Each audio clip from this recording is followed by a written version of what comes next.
The wine-colored seas, the moan of creaking timbers, the tang of preserved fish. Your eyes slowly adjust to the darkness of the ship's dimly lit hold. Suddenly, something strikes the hole and the ship rocks violently. Your heart begins to pound, and a feeling of unease grows in your stomach.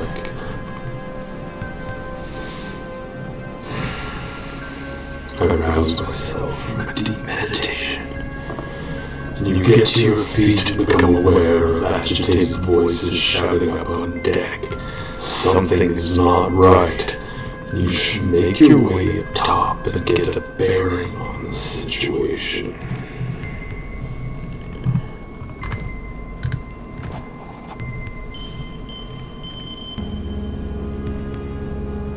Idra.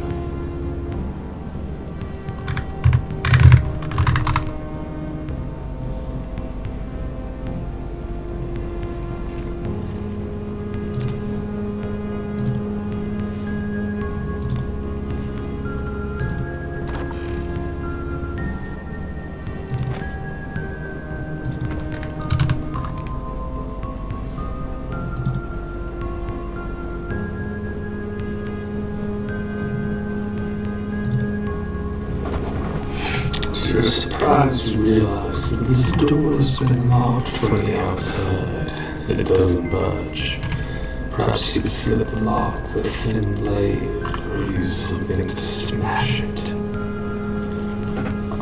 If you've not already done so, you must equip a weapon, especially to smash.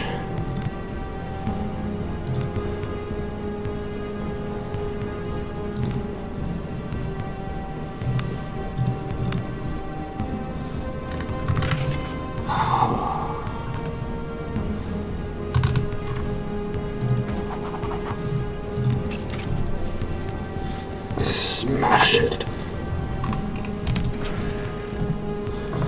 As the door swings open, I can more clearly make out cries from the deck above. Oh, but first, you stop dead as you narrowly avoid stepping in a rust-red puddle. The stench of blood fills your nostrils. You look around in the dim light of the hold and realize someone or something fought for their life here. The same moment you thought hits you. The same moment the thought hits you, a hiss sounds from the shadows. You squint towards the shadows as a hunched, feral-looking form slowly slinks forwards. Tiny, disgustingly human-like hands, yellow fangs, and a grotesquely dexterous pink tail leave no doubt of the creature's rodent nature. Though as it emerges from the shadows, it becomes abundantly clear that what may have started life as a common shipwreck has now grown into something that has no right to exist. A second hiss sounds behind you and the abominations lunge at you.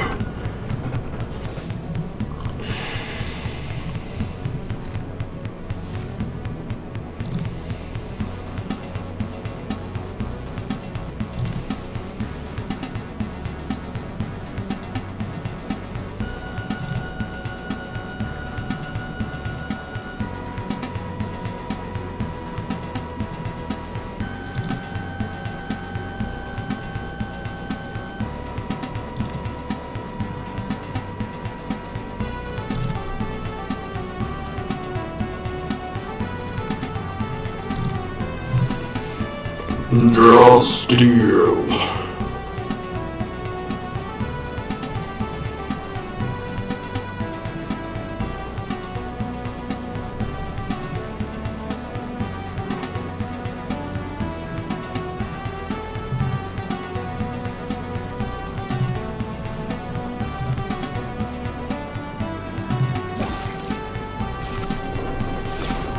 Oh no.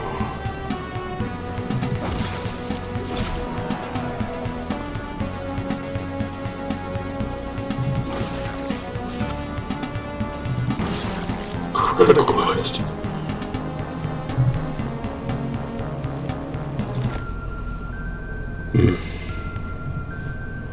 It wasn't easy. Should I heal myself? Or should I? Empty. Swear I knew these spells.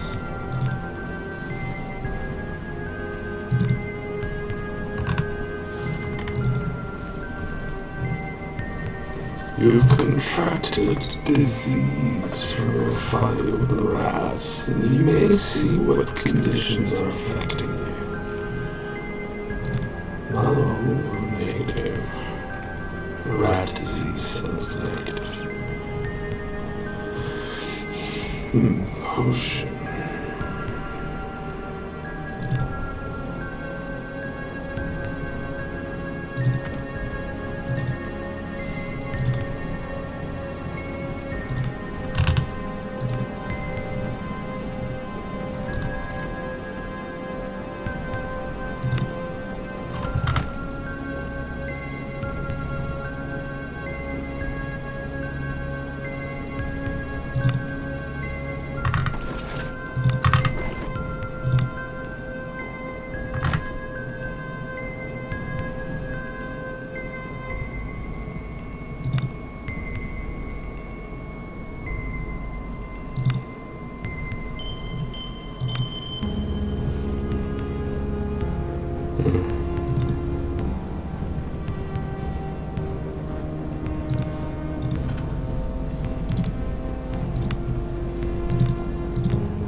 What is this disease? I'm weakly.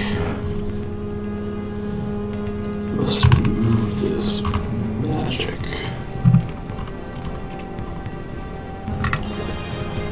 Ha-ha! Wonderful. Oh, another barrel. No idea what that was. Salt. Delicious salt.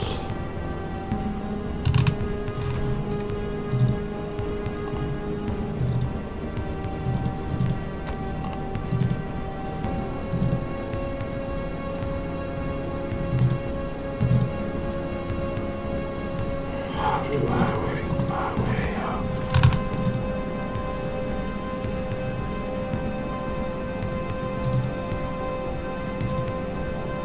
Oh, ladder.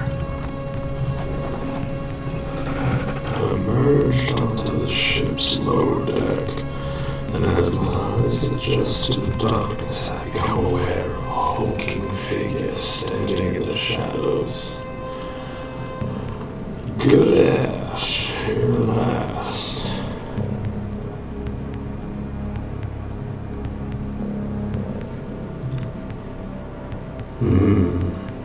Feeling jumpy?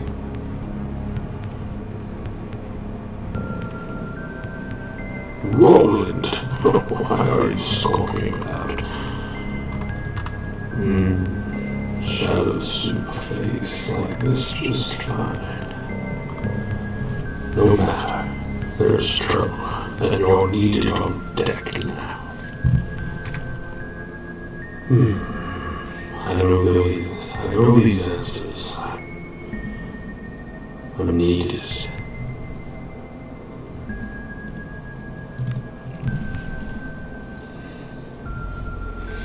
They want to turn back.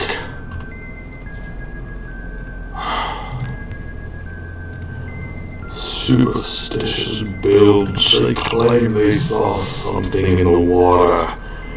Either way, our boys are about to show them some very real steel. A Goodash ship. And you'll regret not stopping our boys from murdering them if you don't get to the damn deck. They need to be disciplined. Got my club. Actually, that club is somewhere. Golf court.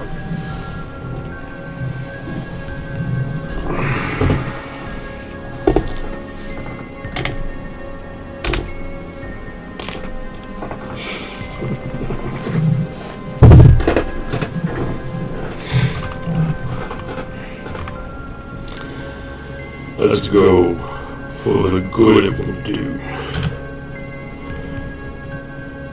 There are a few sailors up ahead route as pair of rabbits. We're not here to make friends. Is there a way past them? There are 2 doors ahead. Take the left and we should be able to sneak past them without any trouble. Famous last words. Let's just get off this bloody boat. Motioning for you to take the lead, Roland falls in behind you. From above, agitated shouts can be heard. I have a new character in the party. Continue.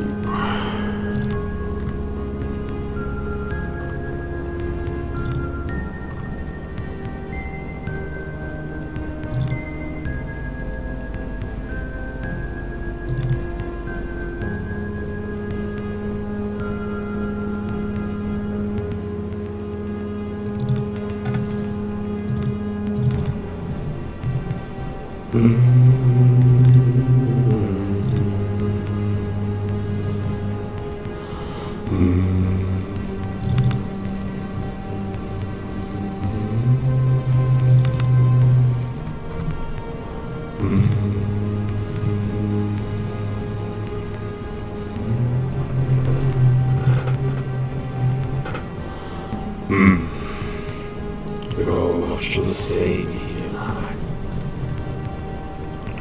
He's a strong man. Hardly any presence.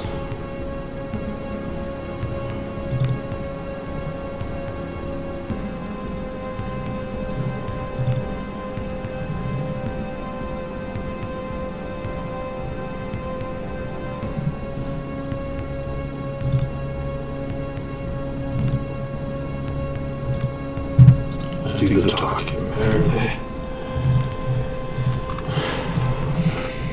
Season arms list. Bred for war. Second wind. Could be useful. Bows. Could be my range.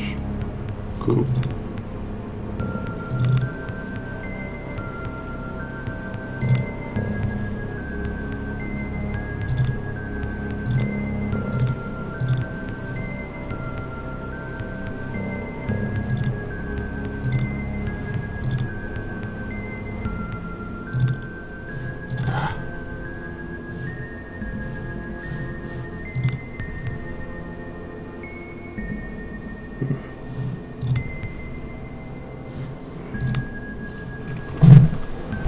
Characters are ranged attack. If that attack is successful, they may make another free attack.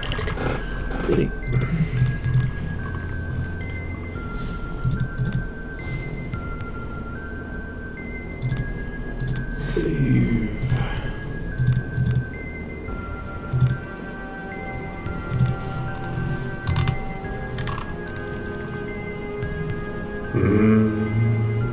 Door on the left. Move it. What's this? Cook, I cannot stand another meal of salted fish. There is a limit to how long a man can live on salt potatoes and pergrin. Take heed or get the dag out of the eye, ye cheap bastard.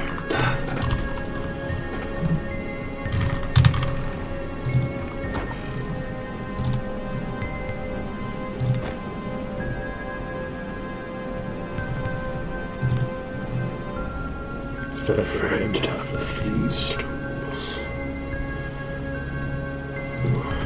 More salt.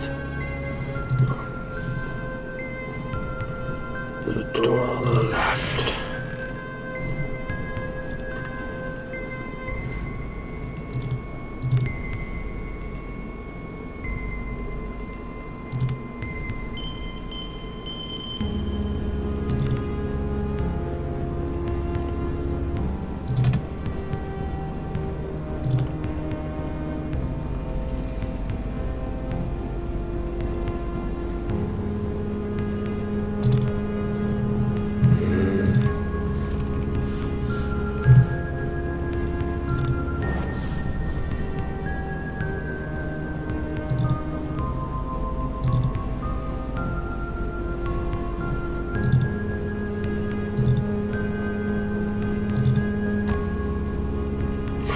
That was a close one.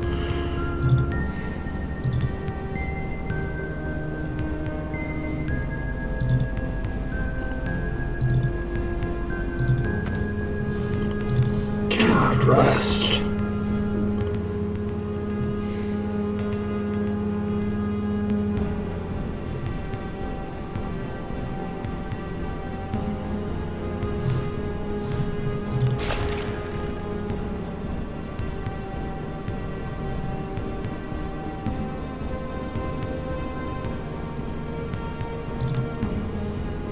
Calm yourselves.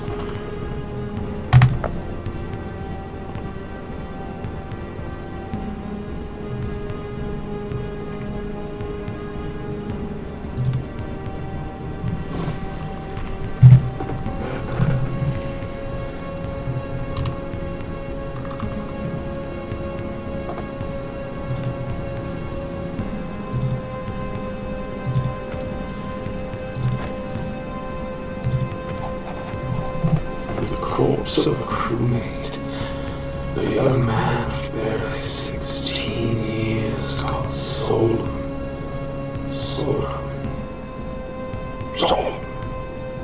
The youth has been mauled to death by what you assume are the grotesquely altered rats you encountered just minutes ago. The corpse is still warm.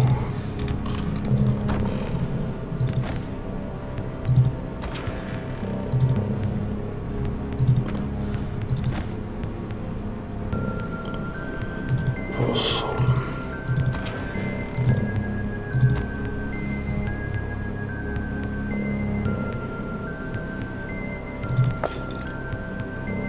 Failure.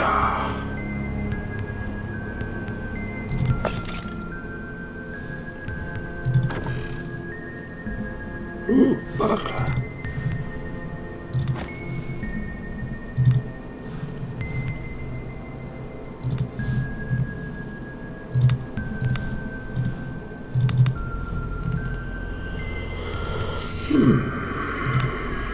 A journal. Written on the day of departure from mainland, left Abersound today with a full complement of passengers. Mercenaries by the looks of it. Paintbrush. Ship was dispatched by Gale before we could fully restock medical supplies. Hopefully we won't need them then again. Our passengers make me uneasy. Written 5 days ago. Brawling mess had to set nose. Men seem on edge. Can say I blame them. Have been sleeping poorly and dreams are unsound. Written 4 days ago. Egon came to me today with a bite wound that he sustained whilst working in the hold. didn't see creature, I would say it was a rat's bite if it were for the size and some aspect of the dentition that I find hard to explain properly. Fred 2 days ago was visited today by Navigator Haslam. He asked for Whitefern, a sedative. Claimed he had trouble sleeping, suspected he was not fully forthcoming, and when pushed, he mumbled something about the stars being odd. Not sure what he meant, and he left before I could push him further.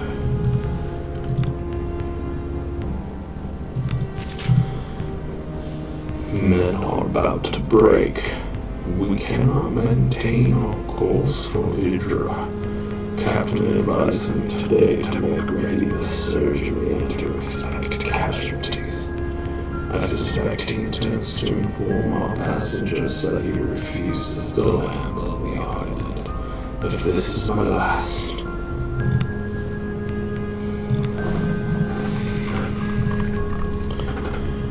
Well then, give it out. Give it to this man. Sharing girls. Two-hander. It's a big sword.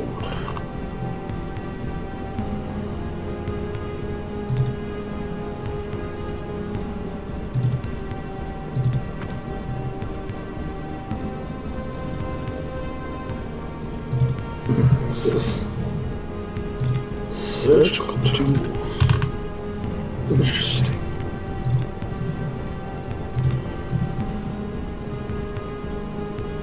Find a lantern. Where are the surgical tools?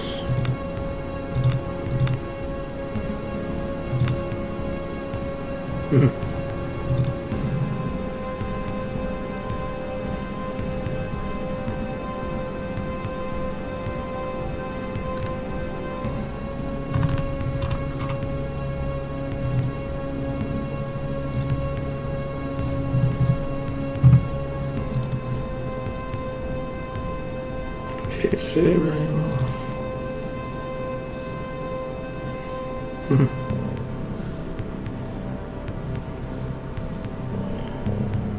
Guess that's the way it be sometimes. What's this? Love that salt.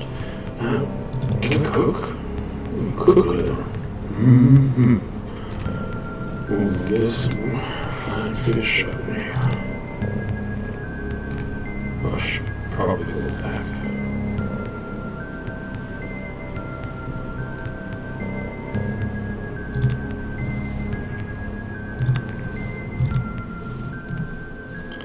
I need potatoes. Where does a man get potatoes? Clearly no potatoes around here.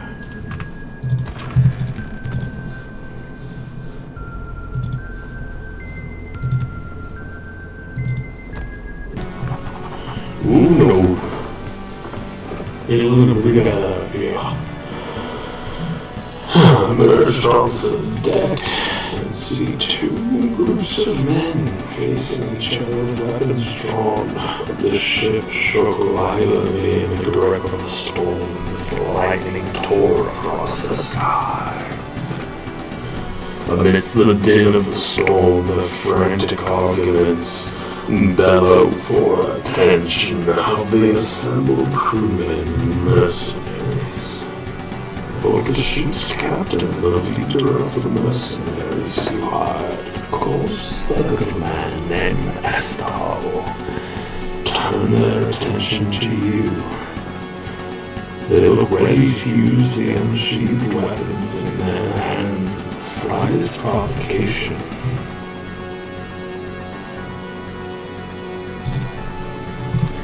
The mercenary leader Estelle flicks his dark eyes to you, but keeps his blade fixed on the desperate captain. There's reason he's on his fire alert to these men. Gustavo, you'll get your money, but let me handle this. A cruel smile twitches into life on Gustavo's wind-weathered face. There's only one rich, noble girl, but we can always find more sailors. The ship captain bristles at these words. Captain, why have we not dropped anchor? Something dire stalks these shores. We cannot approach without risking the ire of that horror. A jittery mutter of agreement rises from the sailors, causing Gustavo's eyes to darken even further. What horror? What have you seen? Not but glimpses. My men have seen the shadows of something deep in the water, stalking us. Nothing natural moves like that. Gustavo glares murderously at the captain.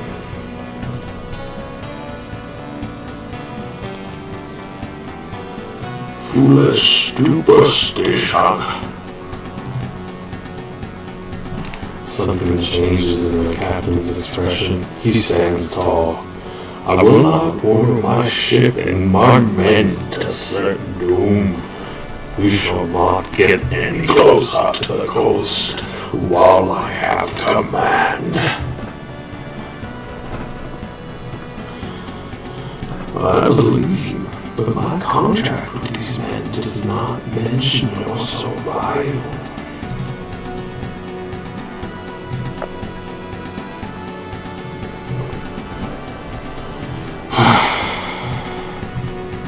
The ship's crew load their weapons.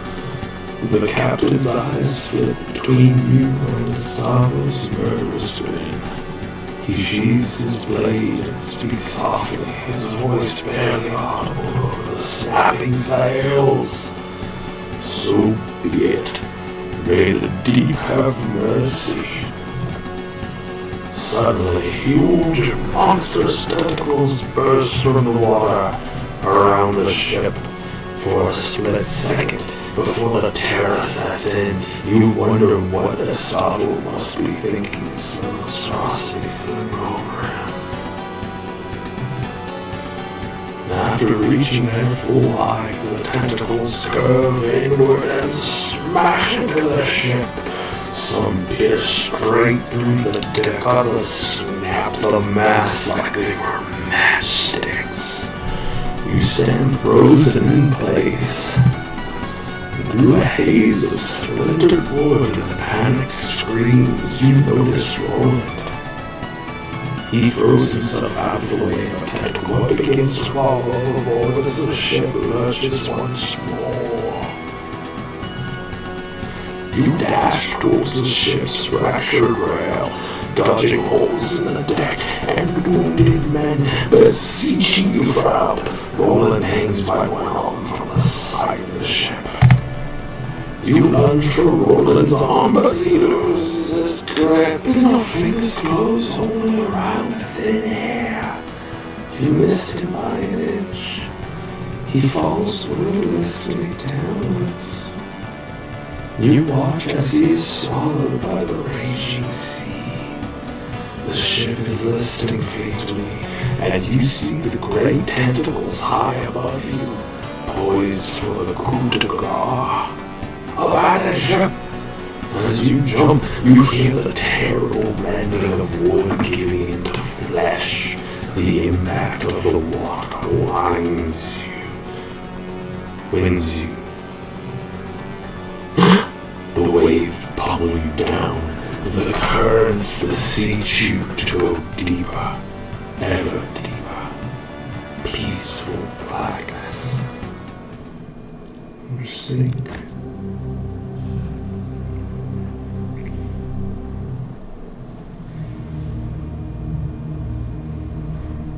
Weeks or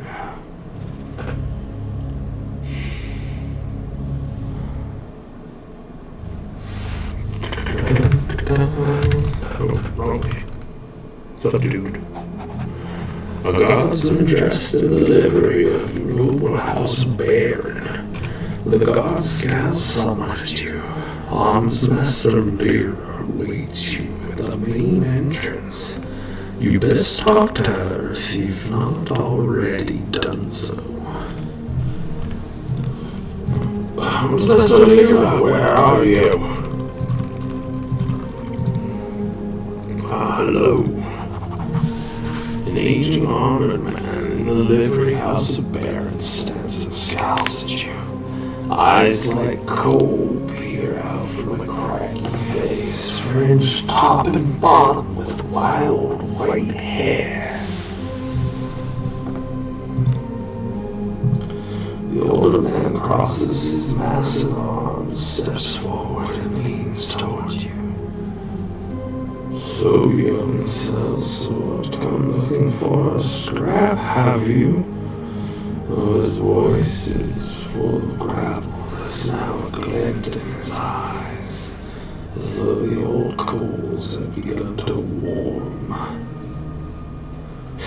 Gideon, you old fool. A single bark of laughter emanates from the dense beard as he embraces you in a crushing bear hug. Gideon may be older and gray, but from the force of his hug, you don't reckon you'd have any more of a chance of beating him now than you did when you were 12. Go easy, you old bull. Gideon steps back and allows you to breathe again before grabbing you by the shoulders. We heard of your father's passing. Truly, he sits with the golden dead now. Tell me, how did he die? Let's not dwell on old wounds. Do you know why I'm here? Master Cato will chew your ear plenty when you see him, Goodash. Lyra, the new master at arms, awaits you by the main entrance.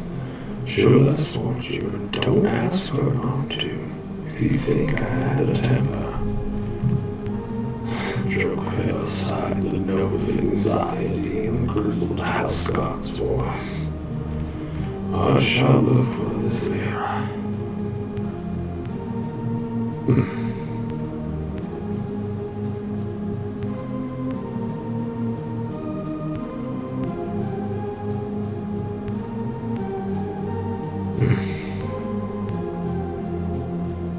Two D6 plus 4. That's a tough one to beat.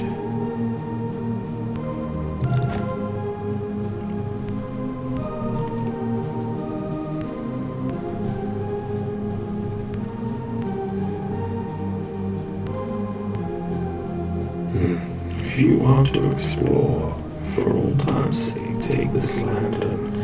Lord Baron will wait, and we don't want you getting lost in the hedge maze again. Whatever may come to pass, it did this old warrior Beryl good to see you again, boy. The old man slaps you on the shoulder in parting, almost knocking you off balance, and then seems to remember something as he leans in conspiratorially. Damn knees are acting up again. Can't hardly sleep on account of the aches. Let me tell you, I'd take an arrow in the leg any day. If you're going over to the kitchen now for a bit of grub, a bottle of brandy from the wine cellar would make me a happy man. Gideon shifts as if to emphasize his stiff knees. But first, don't keep Lyra waiting any longer. Doctor first, and I'll be here for later. You feel it. Pitch maze.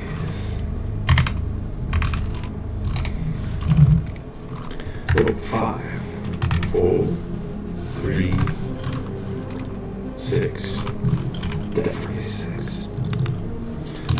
Shit, 6. There's a dog up there.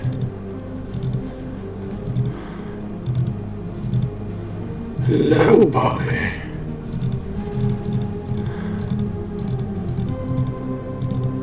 Nope. Nope.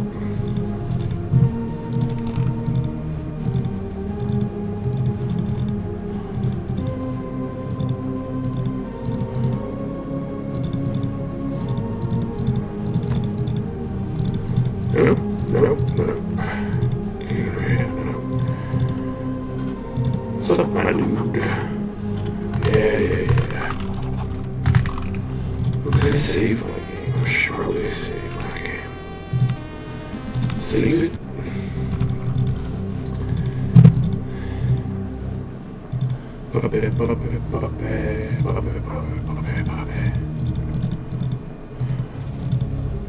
Ah, hedge maze.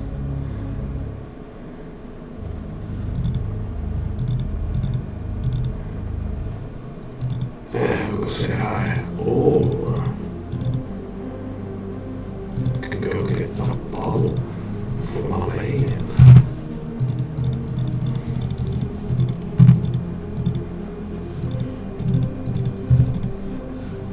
Nope. Apparently not.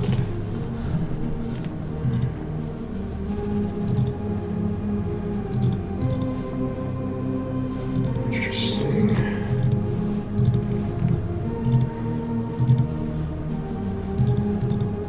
And so we have explored. Who are you? Hick. Sean. Don't tell me an audience.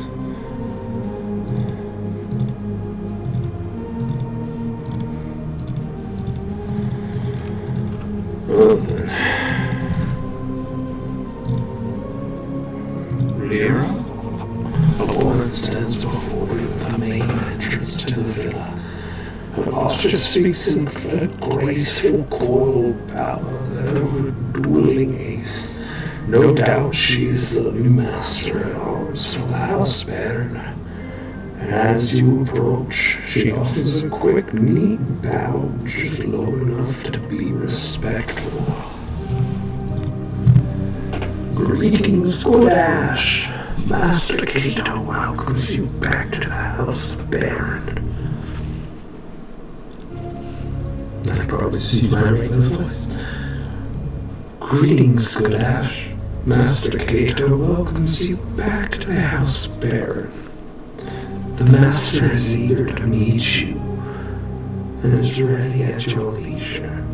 However, if you wish to refresh yourself first, he suggests you visit the kitchen for some food and then perhaps walk the grounds and gardens. Very well. I shall explore. Excellent. Though I'm sure you still know your way around the grounds. The kitchen is in the building to the east, and the garden and hedge mazes to the west. Come back and check in with me once you've stretched your legs. Fine. Good deal. First, I'll go to the east, which I imagine is... Oh, wait. That'll be the west. This is likely the east.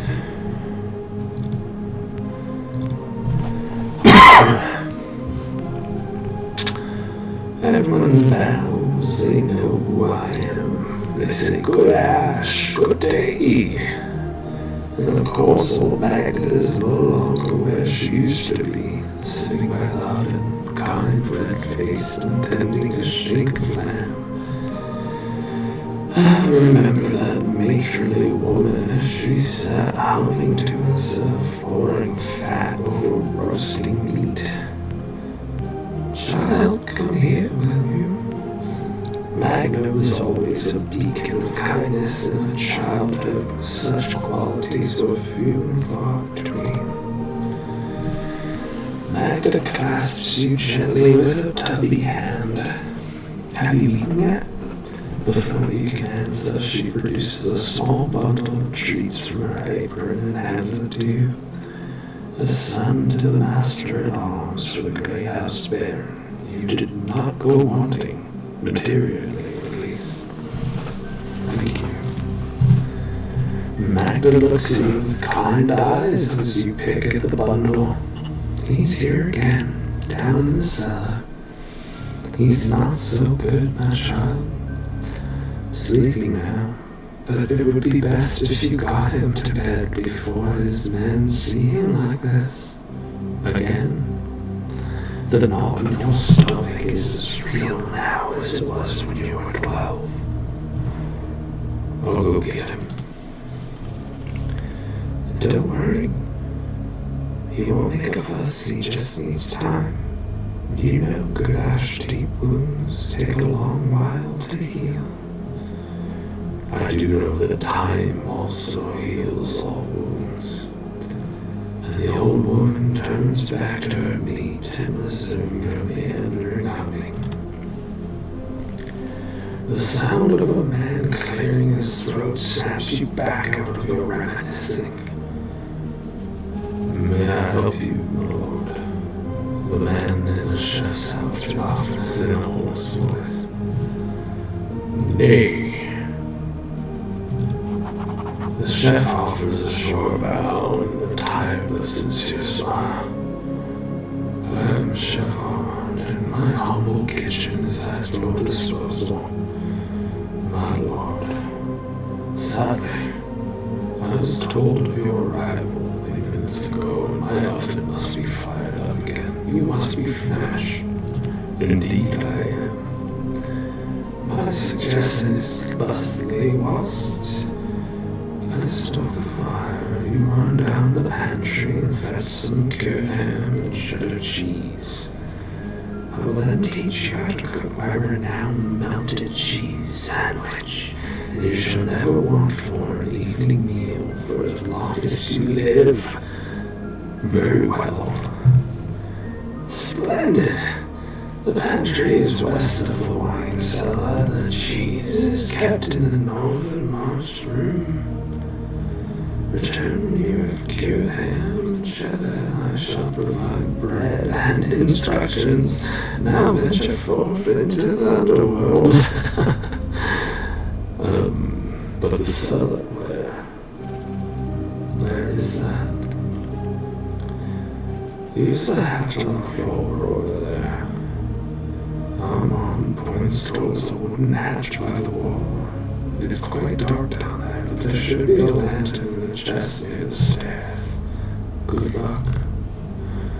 Chef Armand wanders back and forth, tending the fire and keeping his kitchen tidy. He has the gait of a man who has been on his feet for far too many hours.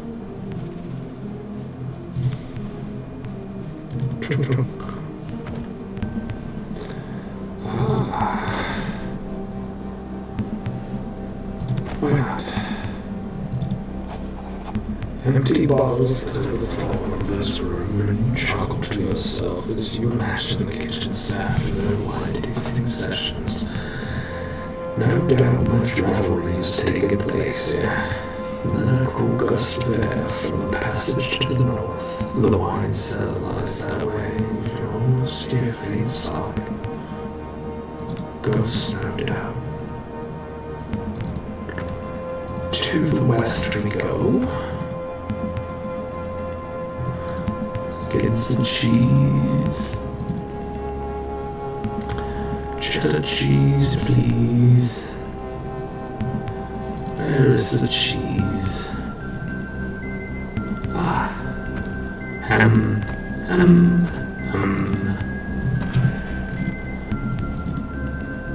Oh, so much cheese. Cheese.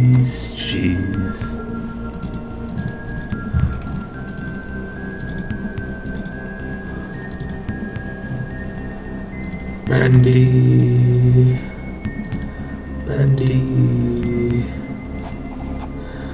You're gripped by a long-hidden memory upon entering this part of the cellar. You sealed it away, but not in so doing preserved its strength, and now it demands freedom.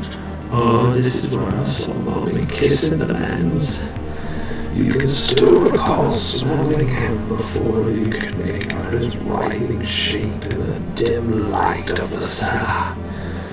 Mr. Spalalia, open the door. Your father doesn't seem to notice you in the throes of his intoxicated ramblings.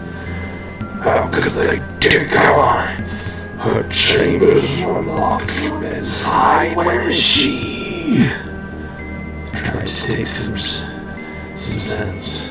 Tried to shake some sense into him. Your father jolts upright, and the bloodshot whites of his eyes glaring out the darkness. We found her wandering before us outside the estate. Mistress Valeria, I held him stand, haltingly and leaning heavily on you. Your father manages to stand. She was never the same. Whatever happened broke her. It was the girl here now. The seed was planted in Valeria that night. But how could you know you were but a baby yourself? And you helped lead the now sobbing man out of the cellar. Stop, father. Lord Cato trusted me, and I failed him. But Valeria was one to pay the price. Mind broken and the spawn of a child. And your father's voice seized with fury. Now, don't talk back to me, you bastard. What do you know about honor? As much as your harlot mother. And your father steps from you unsteadily, tears streaming down his contorted face. Shut up, shut up, shut up, I see, like I sing a song to him. And you draw a ragged breath and snap out of the memory, your knuckles white. You're alone in the damn cellar, and don't particularly feel like it wasn't ready.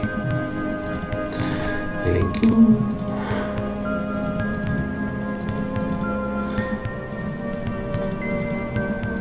The girl here crying. Man.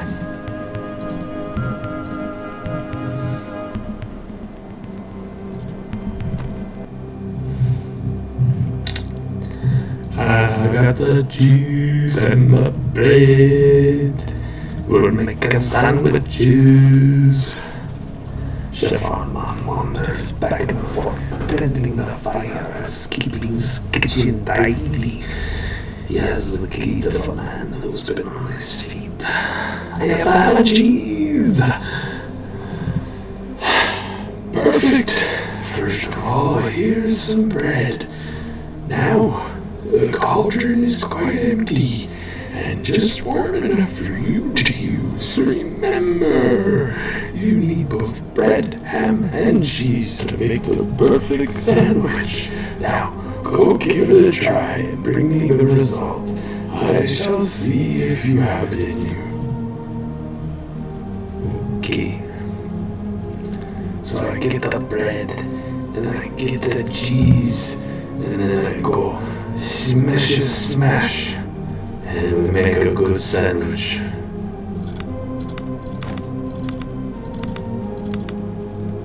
All 6 pieces of this one. Oh, so good. We got the best gooey cheesy sandwich ever. What time is it? Wow, how the time flies when you're playing this game. It was 15 minutes already, dang it. Still no text from the woman I love. Alright, Chef Armand wanders back and forth, tending the fire and keeping his kitchen tidy. He is the gate of a sandwich. Armand wafts the scent of the grilled sandwich toward his nose. Ah, the crust of bread softens the cheese. the savoriness of the ham perfection. You shall indeed never again go hungry in the night. Thank you.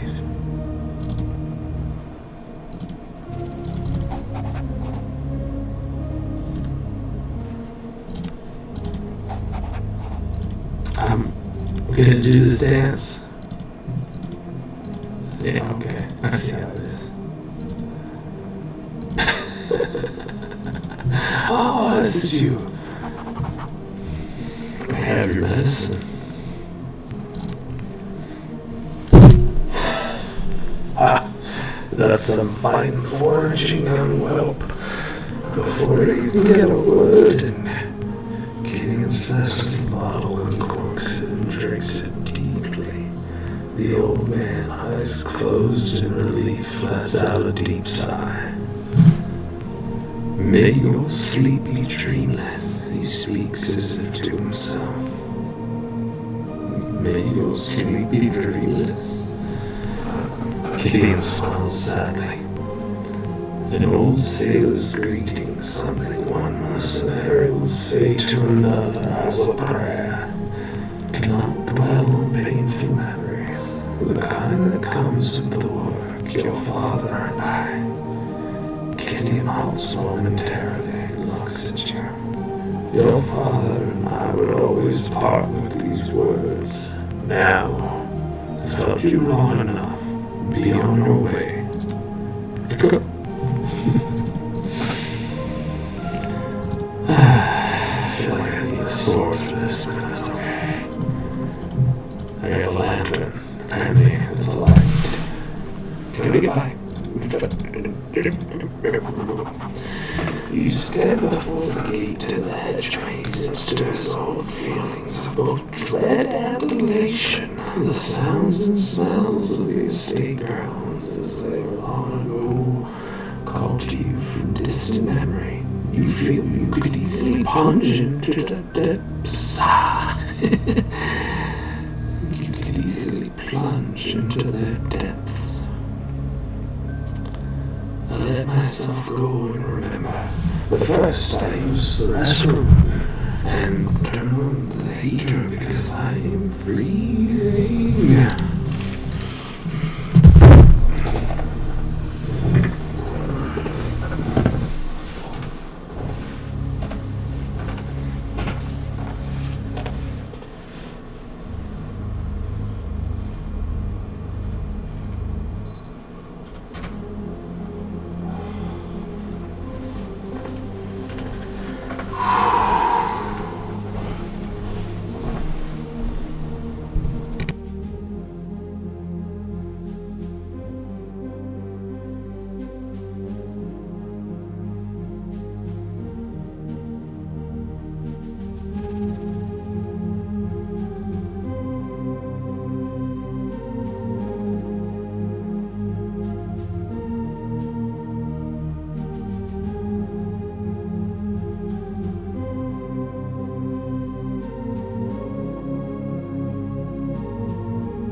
a cheese sandwich here. Just eat this in the garden.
That man was right. Though he did not suggest was a cup of coffee.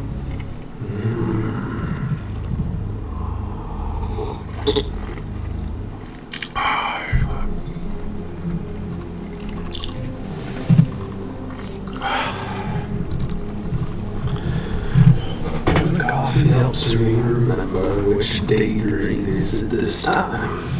The one where I'm valiantly defending me from rebels again. Emma throws a pine cone at you, snapping from your reverie. She's 10 years, and you're a year senior. Let's play hide-and-go-seek in the maze. I'll hide. You think you hear someone yell a name from the distance. You better run, Star Child. Only my mother ever calls me that. Emma says, frowning, where did you hear it from? And before you can reply, she flings another pine cone at you and darts off into the maze.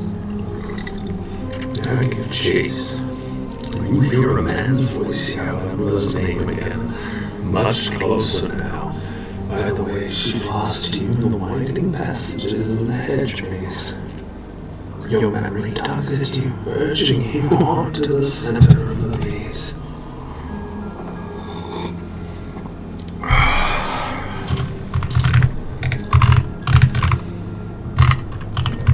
That's not the way.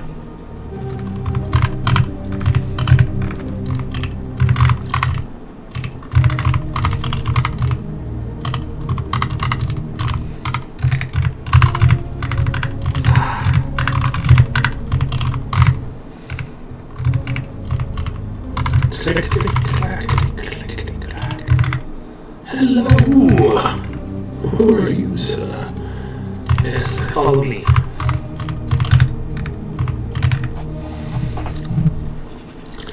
You stand at the center of the maze, and it feels much less impressive than you remember. The ornamental pond was once an ocean, the rock at its heart, a wind-swept island. You found me, Daydream. You remember the tone of her voice. You can almost see the impish 10-year-old girl wading through the pond. Why do you always come here? I like the water, it's so calm. And it shoots you a mischievous look. You notice the faintest tang of ozone. She makes a slow motion hop through the water, her fingers trailing the pond's surface where water and skin meet. Strange colors bleed and spread across the surface. Emma, you're getting trouble. Stop it. Emma moves her fingers across the water surface like a painter's brush. Colors spill across the pond, and for a sleeping moment you fancy that you can see cloud-topped mountains, or as the ramparts of an impossibly large city reaching towards the heavens. The silence is shattered by a shout along with the beguiling images. Mr. Samuel, the master requests you now something immediately. That's my father. Something's wrong. It's mother. She's ill again, and I think I caused it with what I can do. It poisons her mind. How long until mother isn't mother? Or until father isn't Lord? Or your father isn't master at arms? How long will any of it last? I don't know. No one does. Do you ever feel like everything's a lie? Like there's a veil that covers everything, but some parts it's thin enough to see through? Emma starts as your father steps breathfully into the enclosed garden. He's red-faced from exertion and anger. Young lady, you can't run off like this. The whole state is looking for you, and your mother's ill and needs you now. Now! I said nothing. He shoots a stern glance. I'll deal with you later. Emma says nothing as your father grabs her by the arm and hauls her past you, back to the house. She doesn't meet your eyes as you pass, finding yourself back in the present, a chill scratched into your bones. You best move on. Oh, the shame.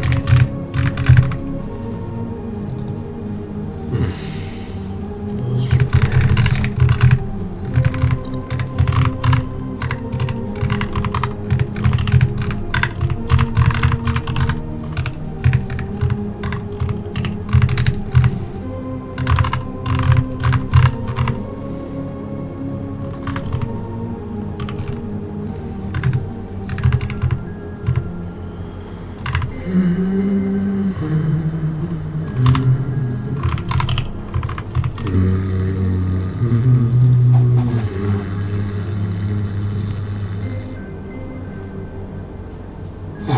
Let's go see Kato.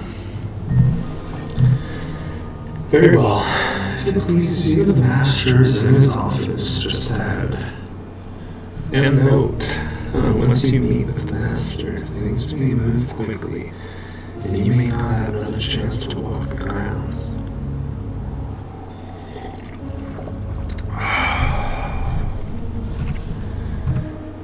Yes, I remember the way. I suppose you do, but I'll escort you nonetheless. And a flicker of a smile plays across her face, and she beckons for you to lead the way.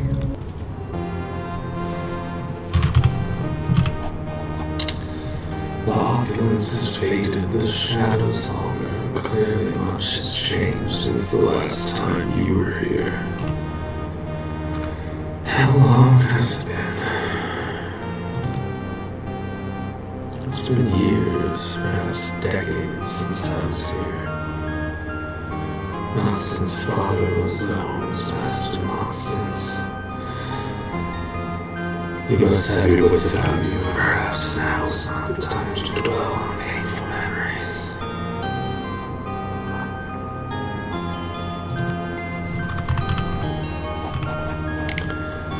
Flanking the doorway are two marble statues. The craftsmanship is stunning, but the sight of the two women depicted fills you with sadness.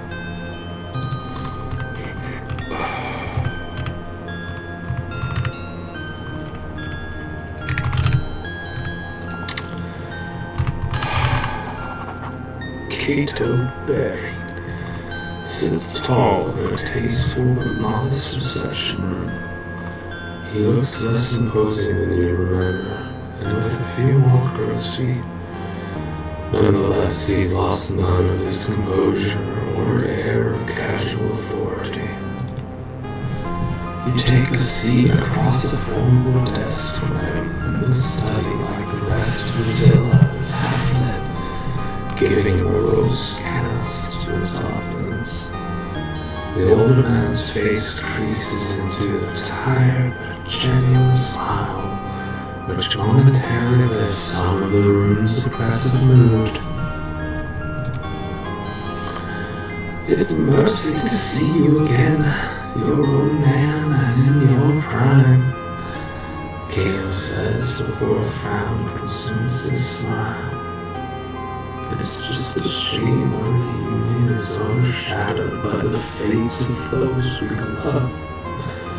But perhaps together we can yet improve our collective circumstances.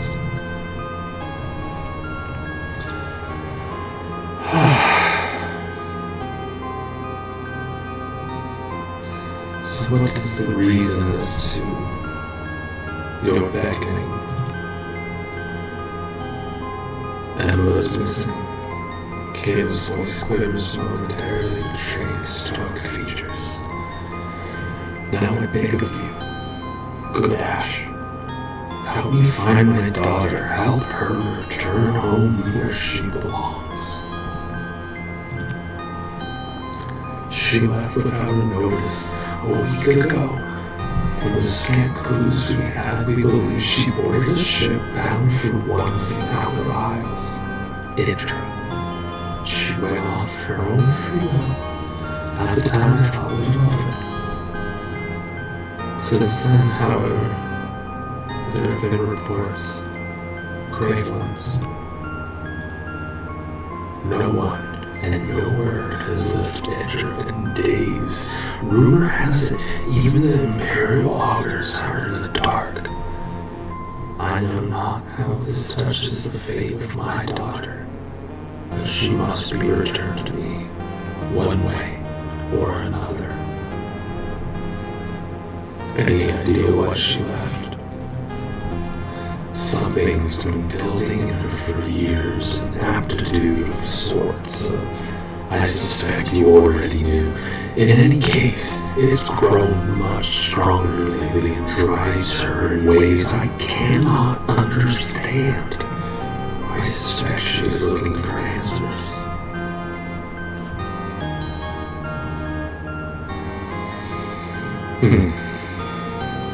Time to go to Indra.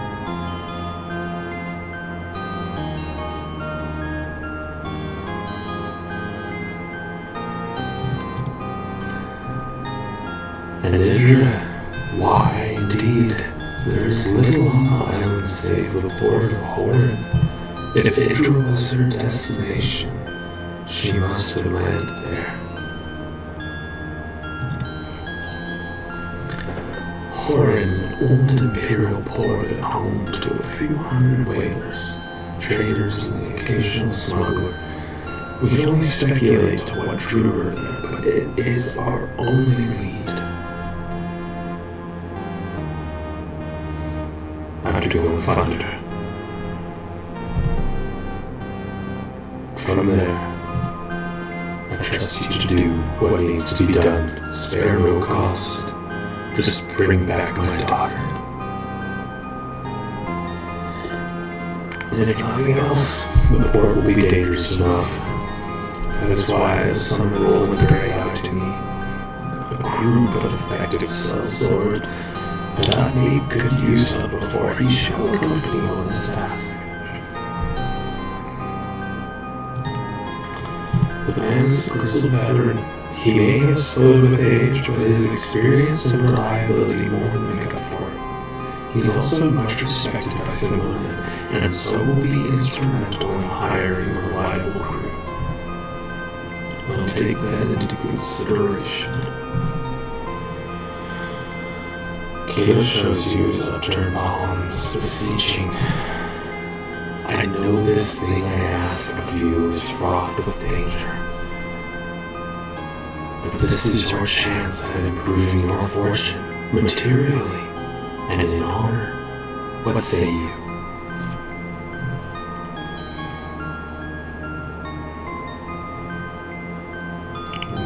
I accept, but for Emma's sake. Kato smiles softly, visibly relieved, and for a moment he looks like a man you remember. Have you any final questions or matters to discuss? Time is, as I'm sure you appreciate, of the essence. Let's just get on with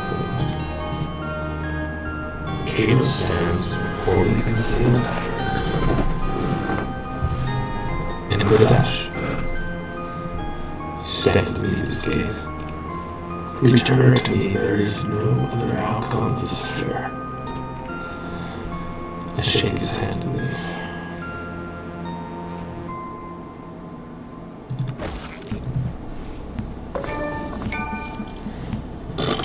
Very cool. So here I am, stuck in the ocean.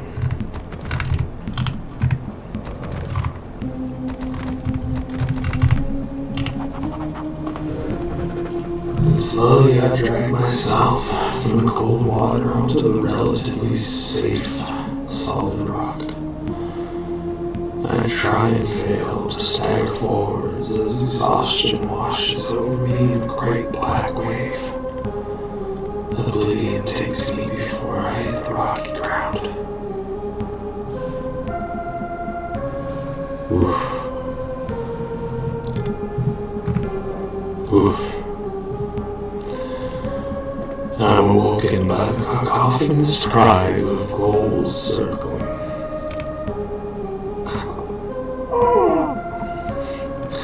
Your body is a mass of pain and exhaustion, covered in 1,000 cuts and scrapes. The large white birds gather around you in eager anticipation. What a magnificent feast your bloated corpse would make. But not today. Minutes or perhaps hours pass as you lay unmoving, trying desperately to will some warmth back into your body. You finally manage to force your eyes open, at least one of them. And by some miracle you are not alive, but you find yourself on the shores of the cursed island Intra. Strewn around you is the wreckage of the Zephyr. You see no other survivors. Unless you find equipment and companions soon, you may have cheated death in vain.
Dear.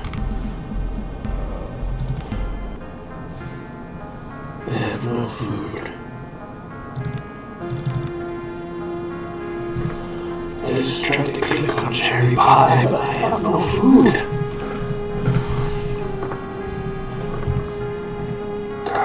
pie would be so good.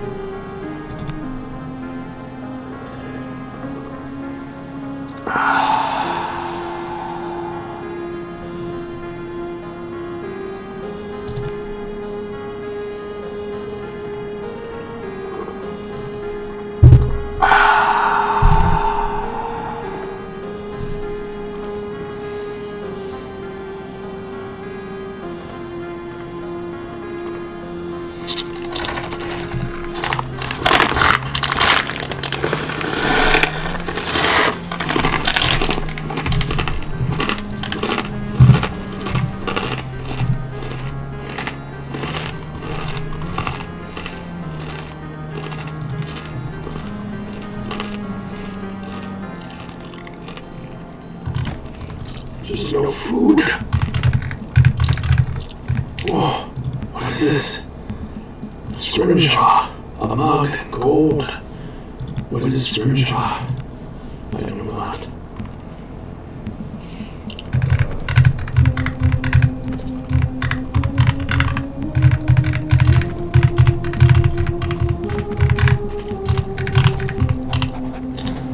I see a body. These corners.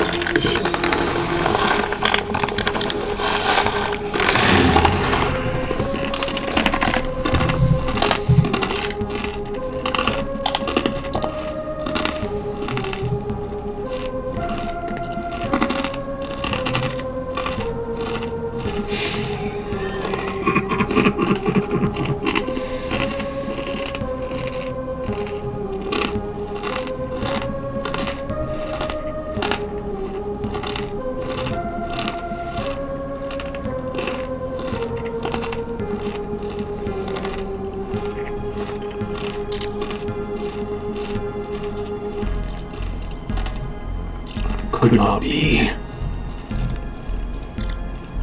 Oh, it's touching up. Never mind. She's like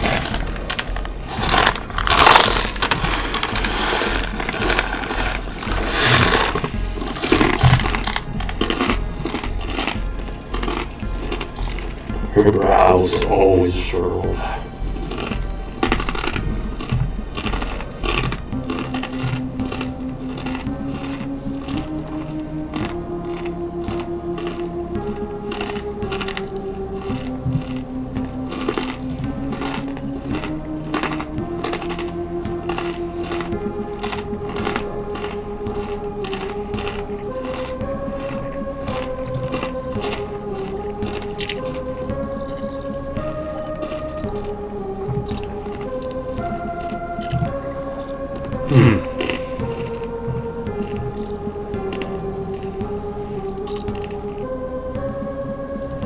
The seal.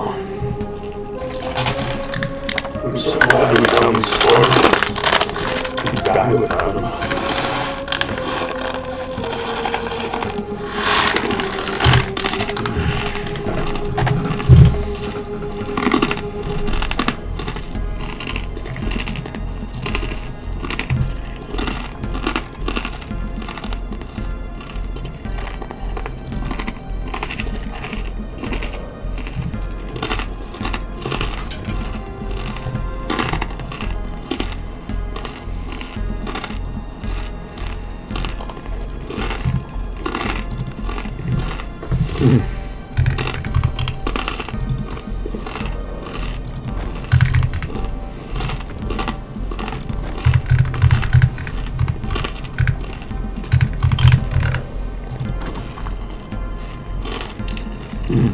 Russian. Cool.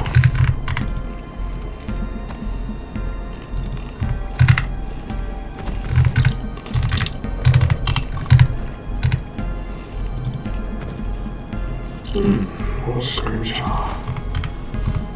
Uh-oh.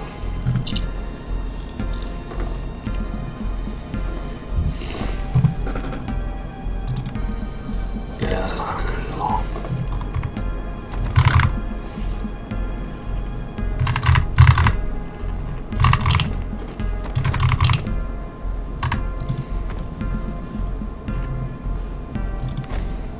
Head crack one of them with a bottle. May work. A 2-minute tonic, yes. It's good. All is good.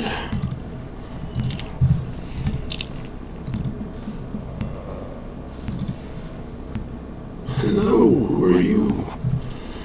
A lanky man, skin like sunshine, with a sad slack trot. Goodash? Oh, yeah, please. Oh, so good. Oh, honey.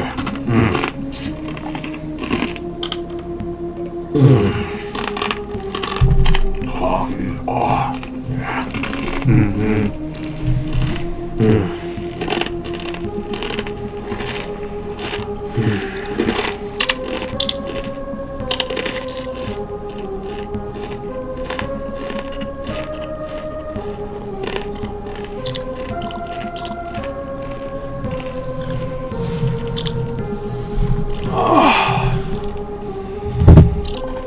Instead of Goodash, I need to go deliver something. Do Basilo's eyes deceive him? Morgos, or did the sea spit you back out alive? Not many are that lucky. Can I have your club, sir?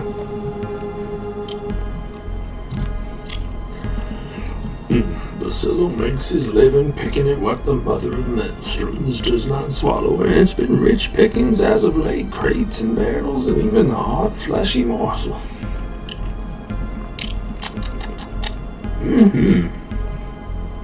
I'm good without these teeth.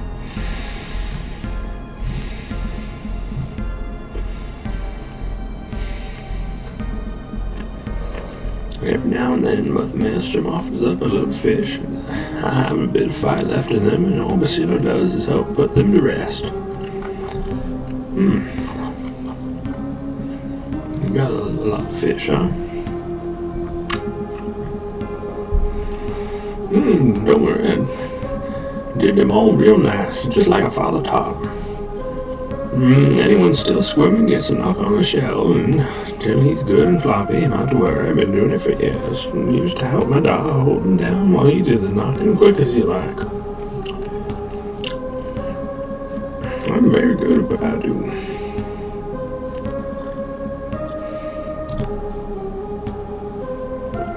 Man smiles in greedy anticipation. Sure is bursting about it today. Man can make a fortune if he sets his mind to it.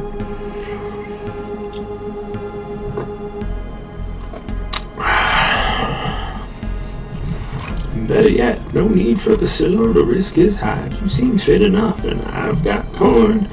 I'll buy whatever you bring me. Might even have a piece or two to sell if you're interested. Just beware them clippers.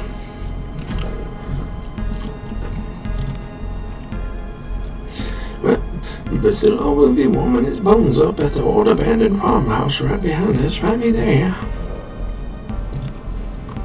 And he sleeks off into the fog, heading north. As his form dissolves in the nothingness of the mist, you can hear him muttering to himself excitedly. I'm good. Yes, he is. Yep.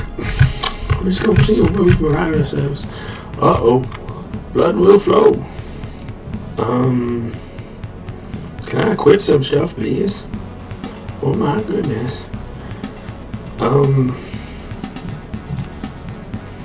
I haven't done anything yet with them. This is not good.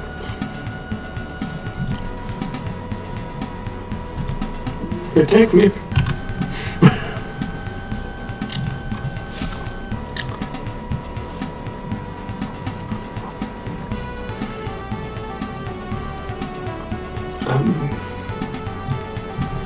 Inventory. Oh, she's got a club. I love club. Tell you what, you switch this with that, and then this man right here is gonna. You should have done this a long time ago. Oh well.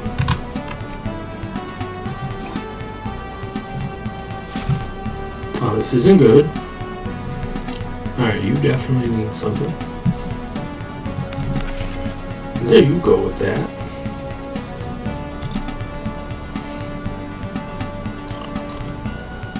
Hey, you need not anything much.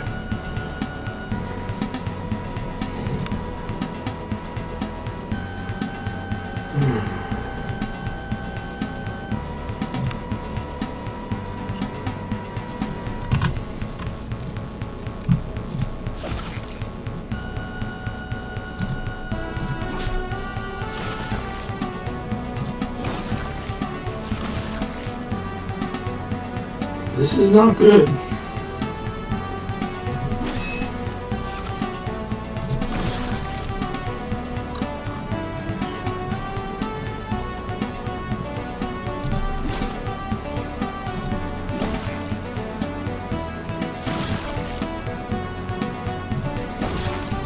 Yes.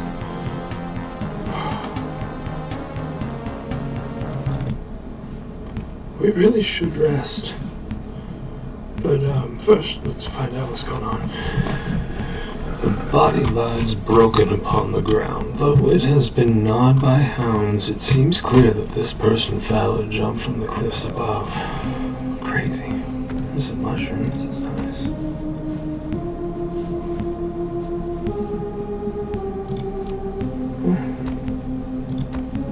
Onions? I love onions. Oops.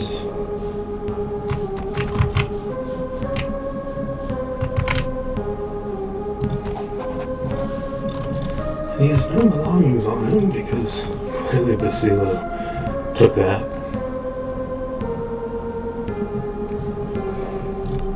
I may do that in a bit. But first,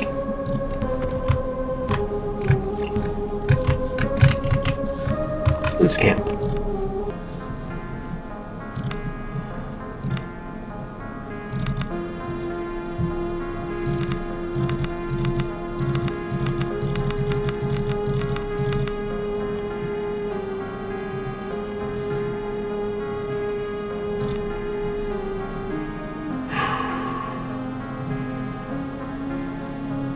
And they sleep.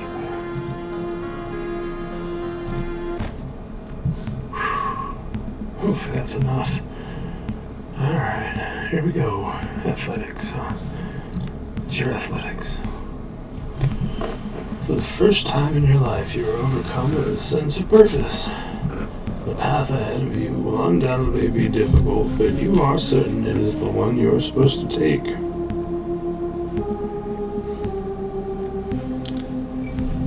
Okay.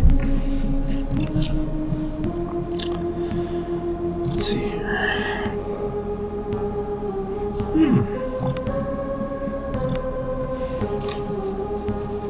Hide in combat, nice. Smoke bomb, cool. Piercing damage, blade, thrust, parry.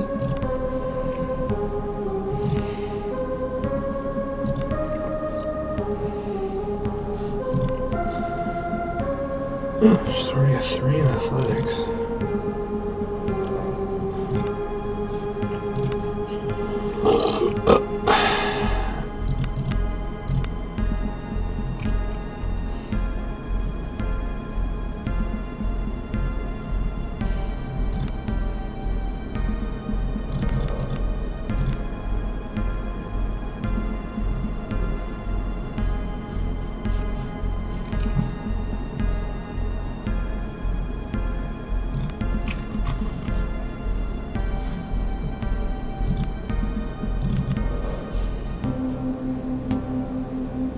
Oh, I reached level 2. Neat.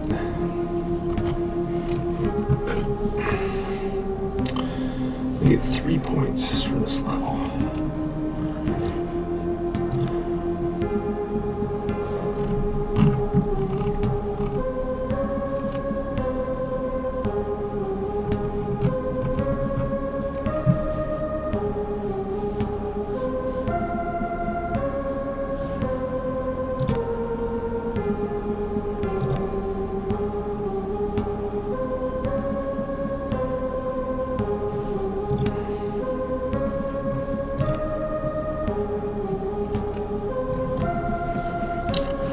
What is stunning blue?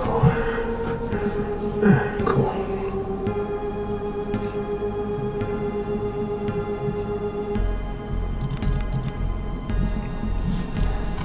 Hopefully that will be good for me. Alright, save and exit. Here we go. Oh wait.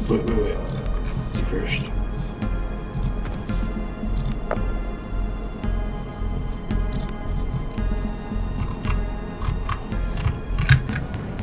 Death or glory.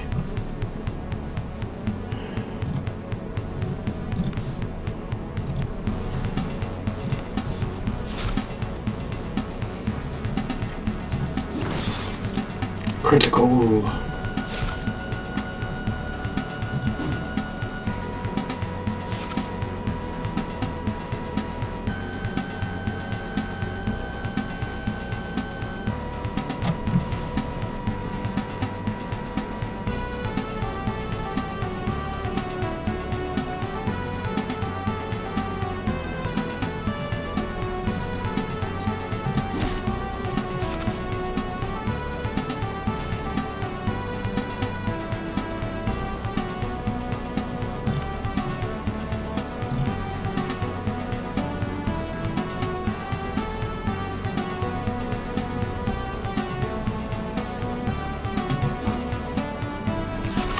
That was good.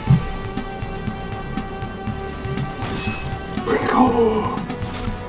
Wow.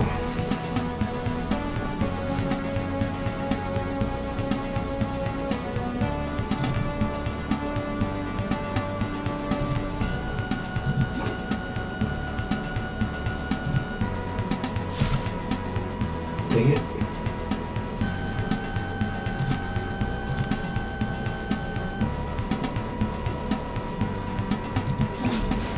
Yeah.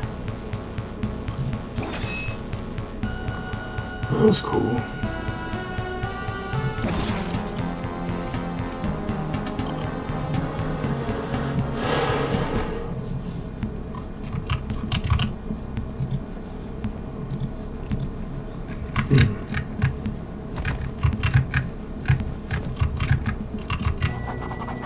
Emerging from the rocky shoulders, you survey the dreary interiors of Idra. Rolling hills and moors cover much of the surrounding areas, and tall, jagged mountains rise towards the north.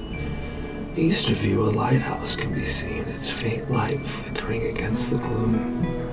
Beyond that lies a bay from its far shore, and the wind carries the foul stench of burning corpses. There's something wrong here on this island, something really bad. Cat suppresses a shiver. You came here for a reason, right? With mercenaries and all. Had to have been something important. I was hired to find somebody. Cat listens intently as you tell her about your quest to find Emma Baron. Girl's lucky to have family care for her. So the old man told you she was last seen in Horn, right?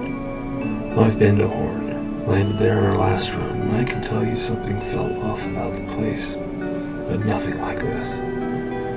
Go on. Here's how I see it. Horn isn't far, just a day's march to the east around the bay. However, I think we may need to be all clever-like about this, make sure we rearm, and maybe even try to pick up a few allies. If we rush in and end up dead, we're not doing this Embla any goods. What I'm trying to say. So we should explore around a bit, right? Gather a bit of intelligence and whatnot. Yeah, I agree. Yeah, just like that. See over there? Cat points towards the lighthouse to the east. Lighthouse still lit, so it's bound to be manned. If we make our way there, we might find out more about what's going on. Might even scrounge up a hot meal. Cat looks around, squinting against the wind. She nods her head toward the northern shore. I suppose any other survivors and wreckage from the Zephyr would be washed up on shore northwest where we landed, right? Might be worth a look-see. That's where I was planning on going. As you set out across the blasted landscape, you have a growing feeling that whatever horrific fate has befallen this region, it's somehow inexorably tied to your quest. Something dark and vast is slowly spreading throughout the outer aisles, tentacles grasping greedily as if searching for something. Great adventures may lie ahead, but so does great terror. Of that you are absolutely certain.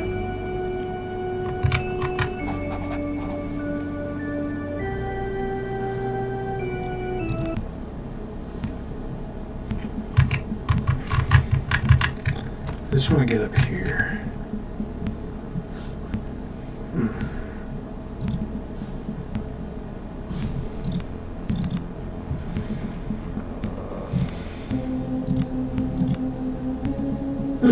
She has 4 ranks to distribute now. That backstab was really cool.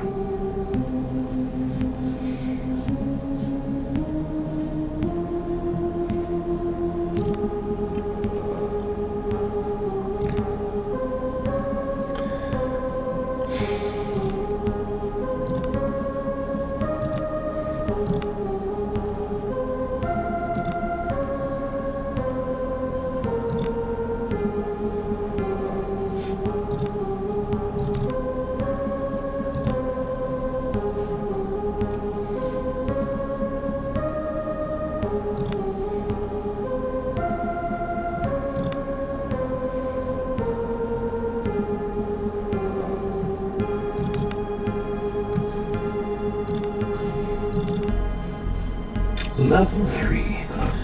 Every step forward is worth celebrating, no matter how small. Keep going and soon the path behind you will be longer than the path ahead.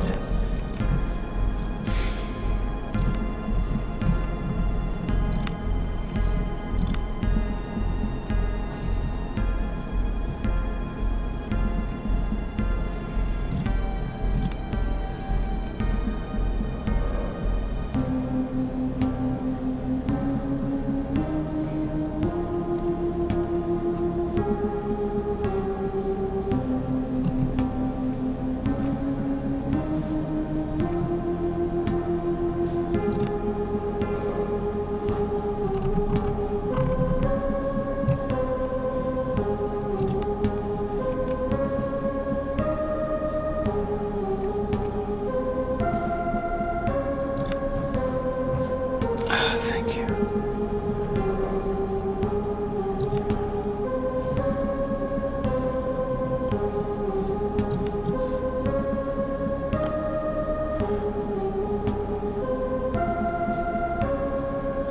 I just want to know what these do first.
A blood-curdling howl cuts through the fog. Whatever its source, it's not far away and it sounds dangerous.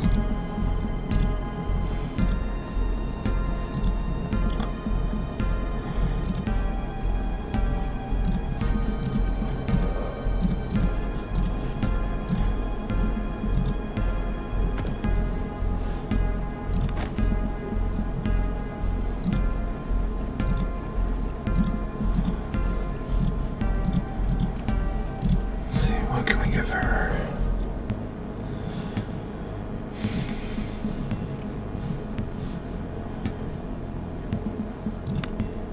Crude cutlass.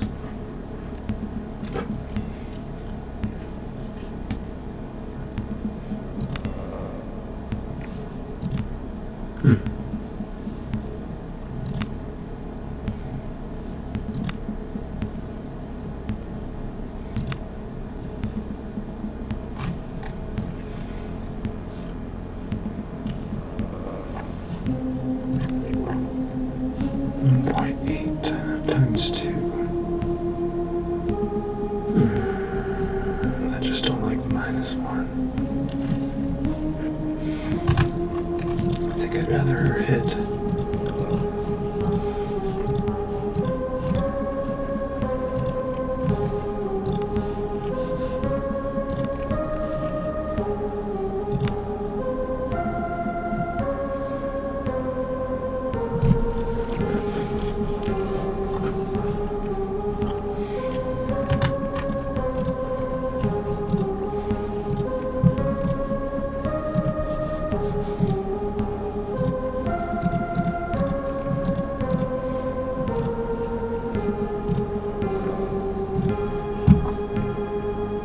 Oh, I could hide.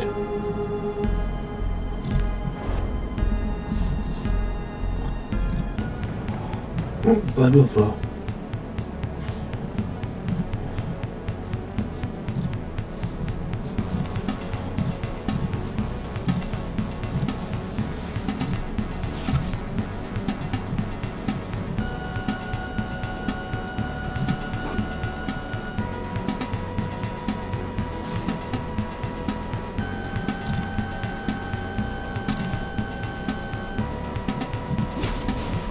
Nice.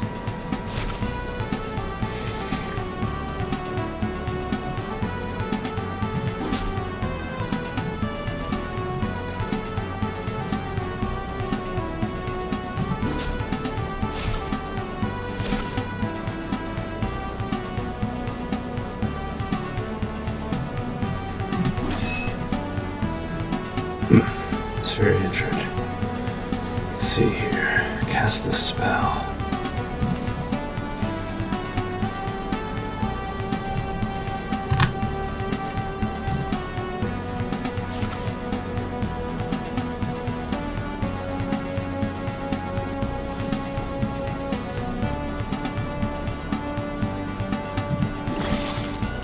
Nice. Why is she standing there now? No, don't do that. I just wanted to heal her.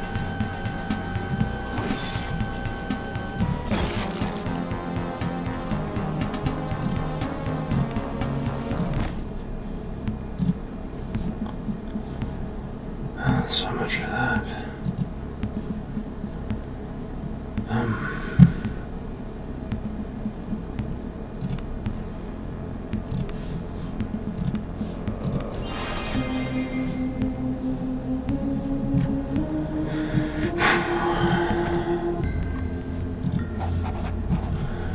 Aeons worth of sea's ravage upon the land has given birth to this cave, and from its depths a stench of seaweed and rotting flesh rises. So foul is it that it feels like some evil entity attempting to force its way through the pores of your skin into the core of your being. Try not to vomit. Bring glory to my ancestors.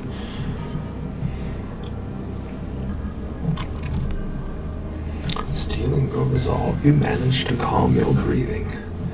Though the stench persists, you manage to push the image of foul things in the darkness, feasting on spilling entrails of swollen sea corpses from your mind. And I carry on.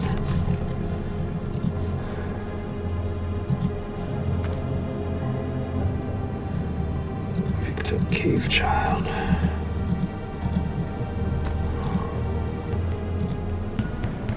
Steel thyself.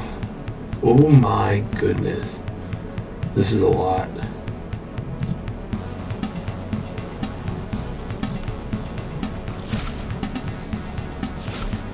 I should probably position myself right next to him.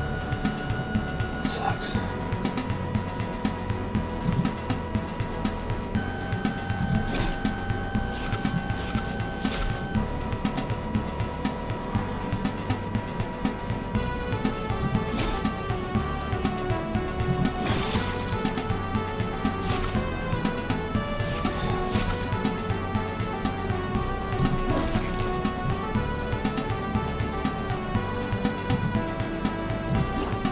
No, you missed.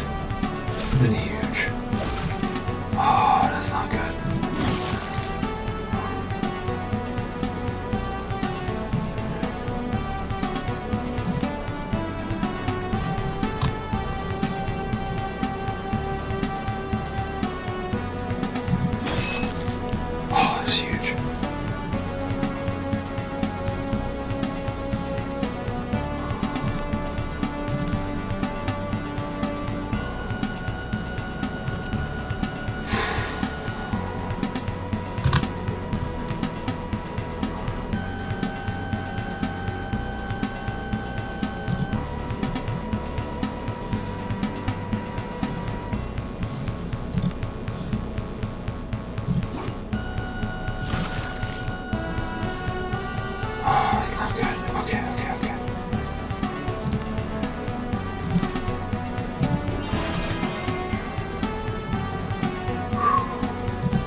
answering early. Alright, cast some spells. Minor lay on hands. Cast spell.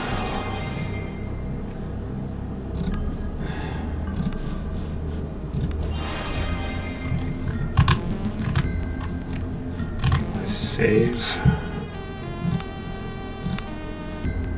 I don't know how the saves work. I've played too many games. I get paranoid.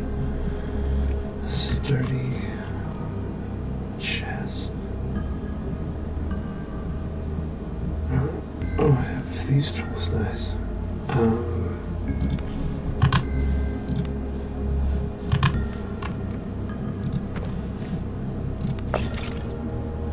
Unlocked, yep. Ooh. That is cool stuff.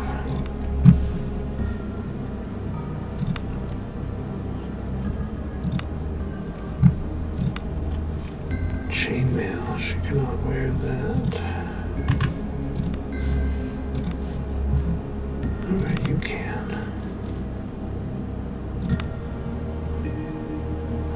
Lesser tonic. Mirrors to the soul. Why does it have an exclamation mark? I don't know.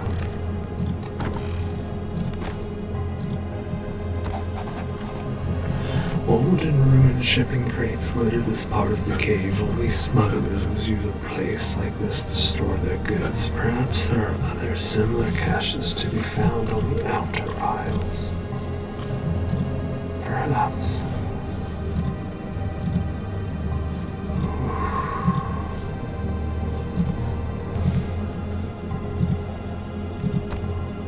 Rope. Neat.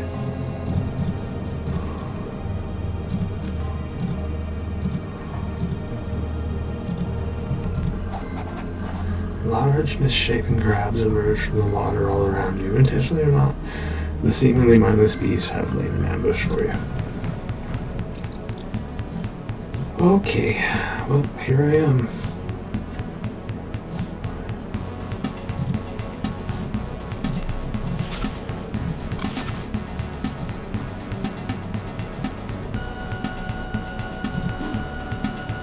That's not good. That's not good.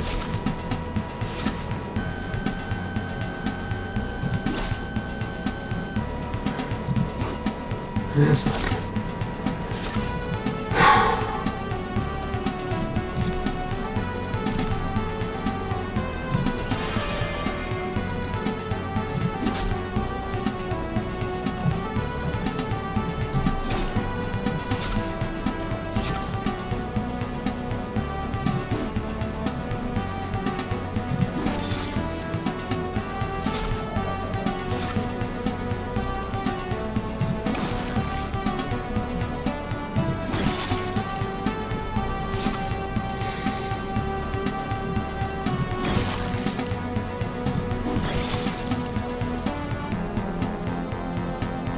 Worked out pretty well.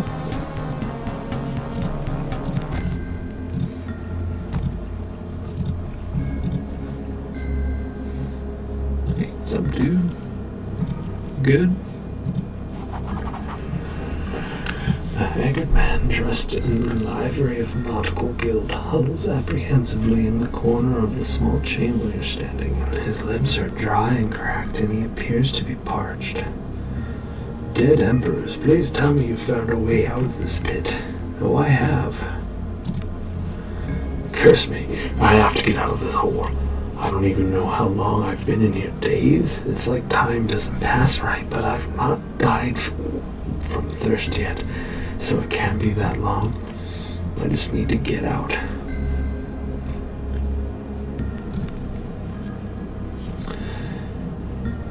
Thank you so much, and I'll live to see another day.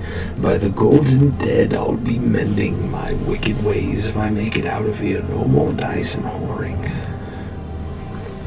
The desperate man wastes no time, scrambling past you towards fresh air, relative safety.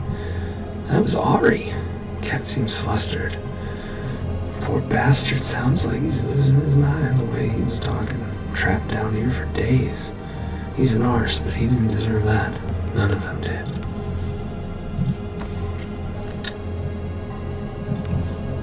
She's better off doing this. Sweet. Oh, nice. Cure disease, cure poisons. Need that one. Alright, let's keep venturing on. We should hide a little bit, huh?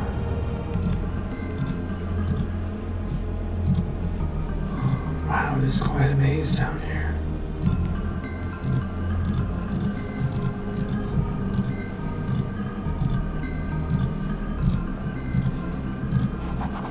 A strangely haunting piping can be heard from the caves ahead. Surely it must be the wind. Then again it rises and falls with an eerie sense of musicality that does nothing to set your mind at ease.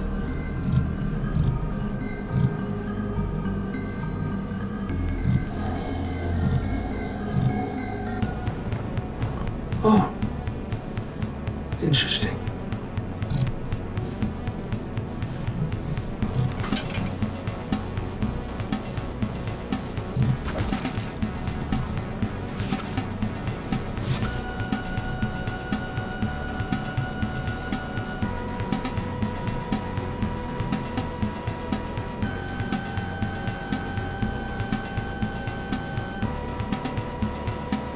Does that mean attack?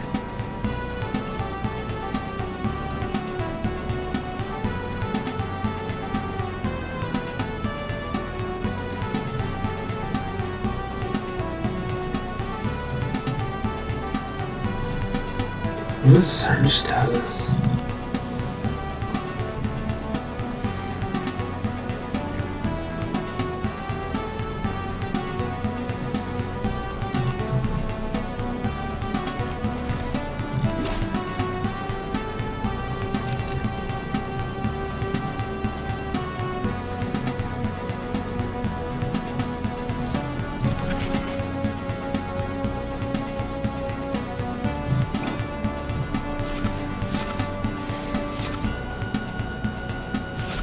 That was not good.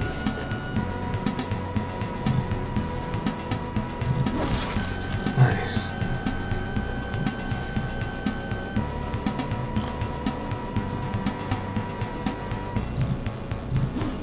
Oh no.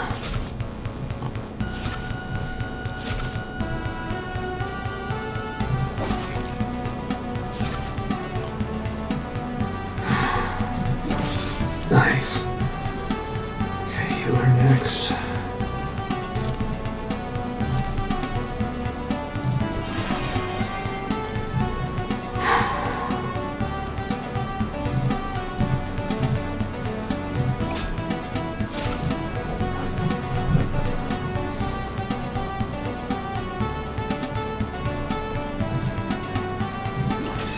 Critical hit. Huge. I have to use my last one myself.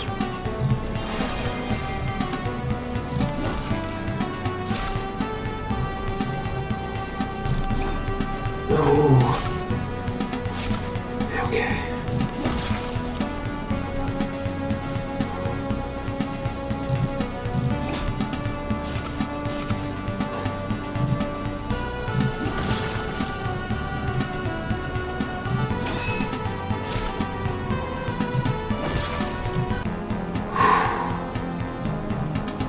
Need a rest.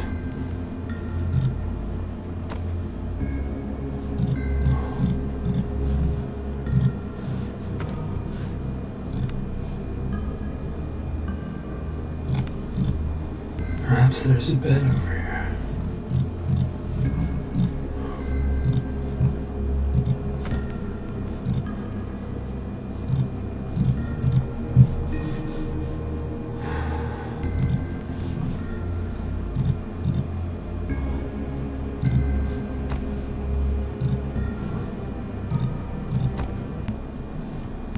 That's exactly what I was looking for.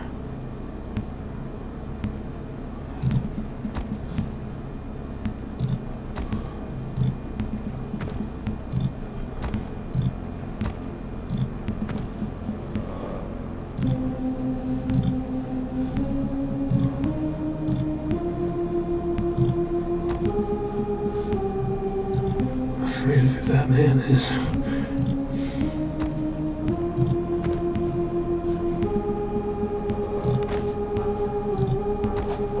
Finely wrought telescope used for astronomical observations. Its lenses are no doubt the product of some empire's finest hieromances, and allows stars to be observed even in full daylight.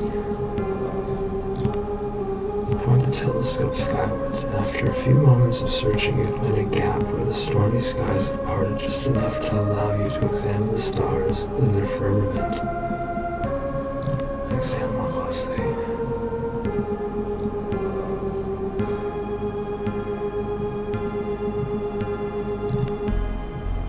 Though you realize your knowledge of astronomy is quite lacking, you are nonetheless left with a feeling of wrongness that you can't quite explain.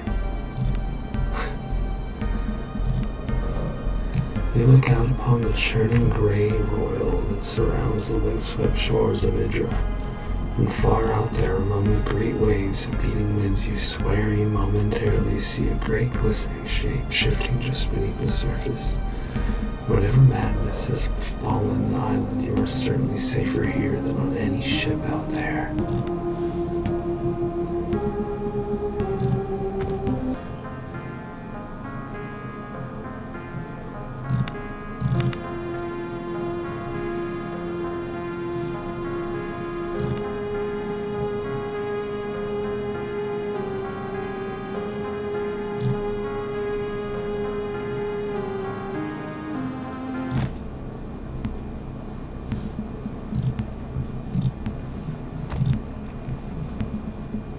Hello. Standing on the edge of the cliff is a crewman from the Zephyr, lucky enough to have made it ashore. The man is swaying and looks in shock. I saw it. By the dead, I just saw it out there. The thing that sunk us, it's still out there. The man begins jabbering incoherently. Indeed, we saw it too. We all saw it.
Again. But I went that way. Probably would have been glad if I had done a full rest, however. You had nearly grown accustomed to the foul stench that lingers in these caves, but now it once more assaults your senses with renewed vigor, rolling out of the eastern passage like so many black tendrils probing for a way into the very core of your being. Whatever lies ahead must be at the center of the rot that permeates this pit.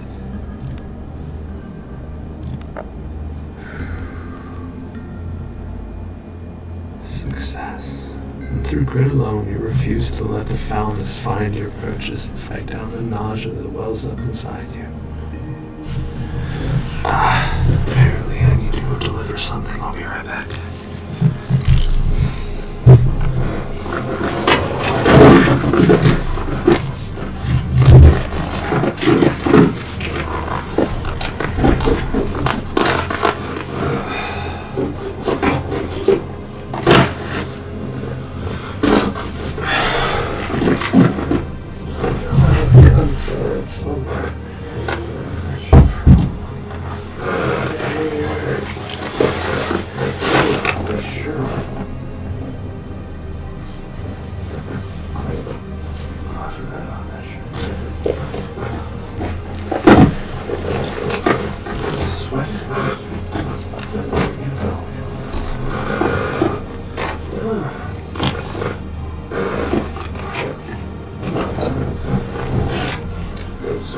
Little stuff goes away in the stockpile.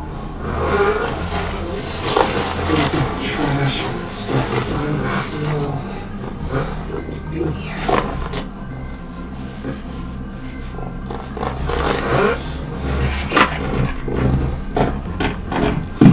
Alright, sock.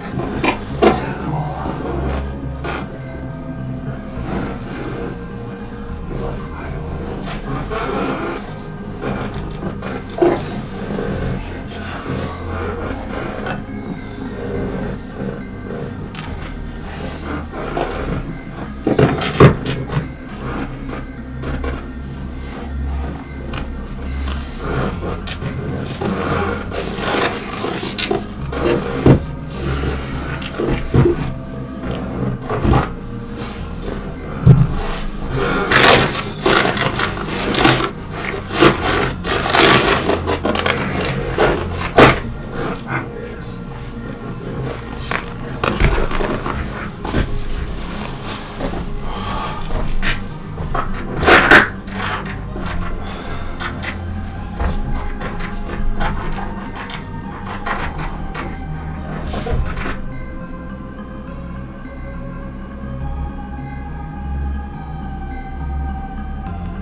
grit alone.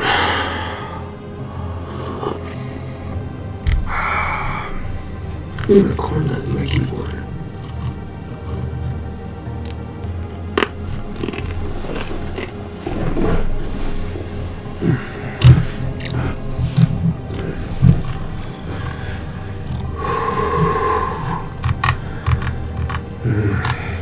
That's a lot of... I feel like I should be hiding.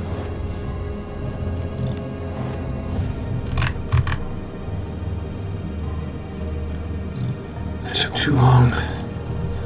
The corpses of the doomed crew of the Zephyr are arranged around the chamber's central column, and a pale light shines down from an aperture of vaulted cave ceiling above, illuminating their blooded features and pale blue skin. Is there a form of artistry to their arrangement? And for a brief moment you almost find it beautiful. A thought comes into your mind unbidden, an interloper. And stepping between the corpses you spot a man who you immediately recognize as the Zephyr's first mate. Around his neck a sturdy chain glimmers, and you carefully fish out a strange octagonal amulet, richly filigreed and with the navigational rosette of the Nautical Guild carved on it. This is no doubt the captain's seal, and is apparently an item that the guild will pay handsomely to have returned to them. And as you pocket the amulet, you become aware of the movement in the waters around you. Strange stalked eyes regard you as several of the gymnast horrors emerge, and no doubt the abominations have come to feed on the flesh of the dead or the living.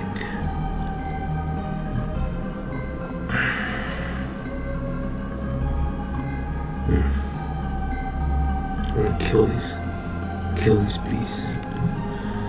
The abominable creatures snap their claws greedily as they advance towards the no doubt intending to make you part of their gruesome display. We always stick close.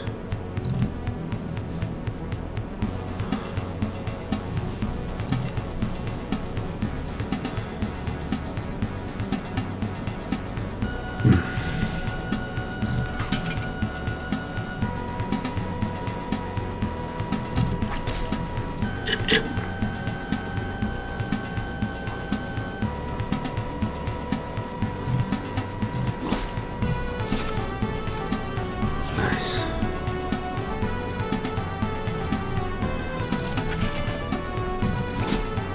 Flashing out, let's go. I'm gonna try to use my ability. Just in case. Nice.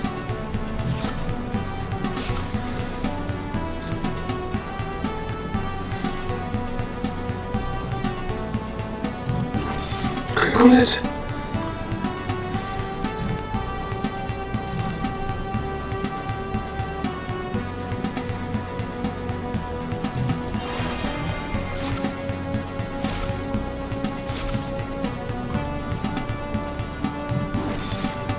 Still not done. I lay myself.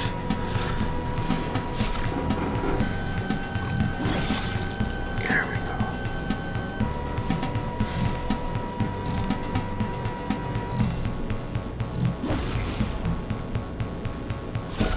It eats. Yeah. Oh no. It's locked. I really should heal it.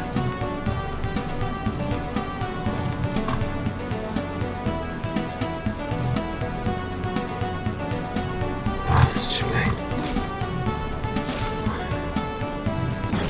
Victory with the backstab. That worked out really well. The chest, masterwork, mailed gauntlets of toughness. Indeed.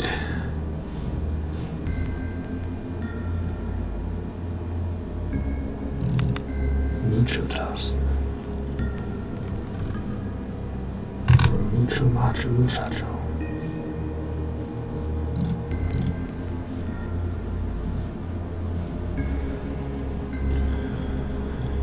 Now the question is, do I continue on?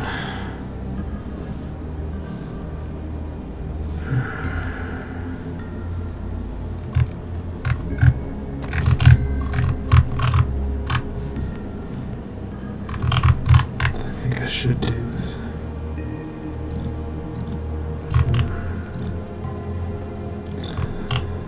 I should sneak around a little bit.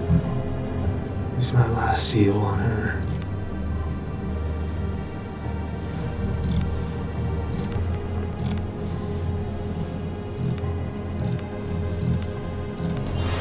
Oh, she leveled up. I'm so dumb.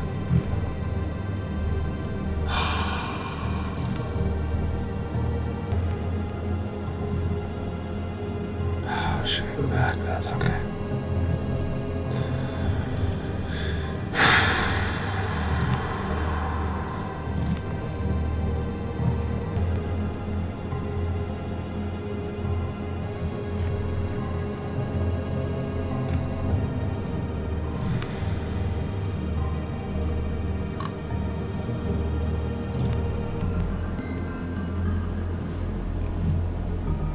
Guess we're gonna hamstring it. Ooh, or evasive.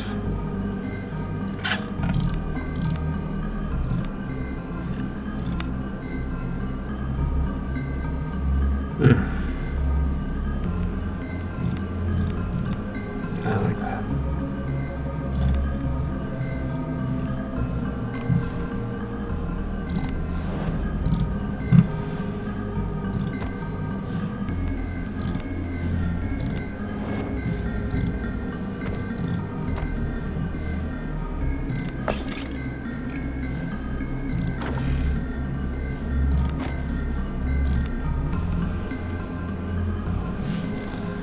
Nobles gloves of willpower.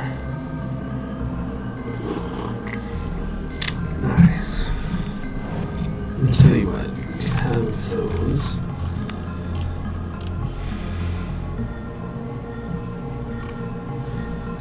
And you can have those. Jeez, toughness.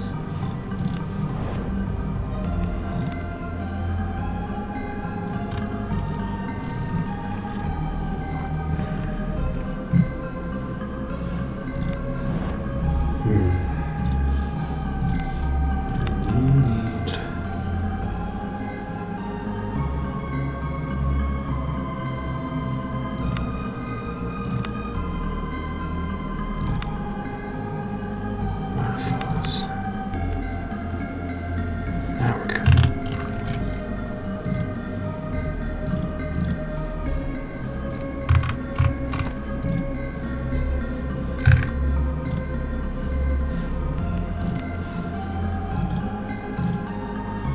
She can't get it, huh?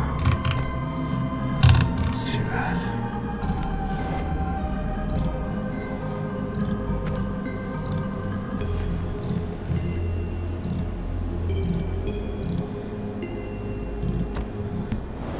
Where does this lead to?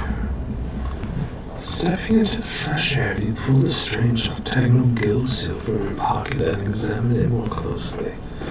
The dark metallic surface is covered in intricately carved lines and symbols. It reminds you of a mix between a compass and an astrolabe.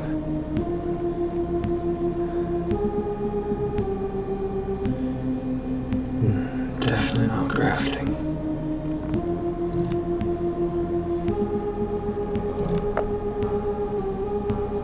Success. I've indeed heard about this type of device before. As you understand it, it allows the officers of the Nautical Guild ship to operate the vessel's complicated navigational instruments.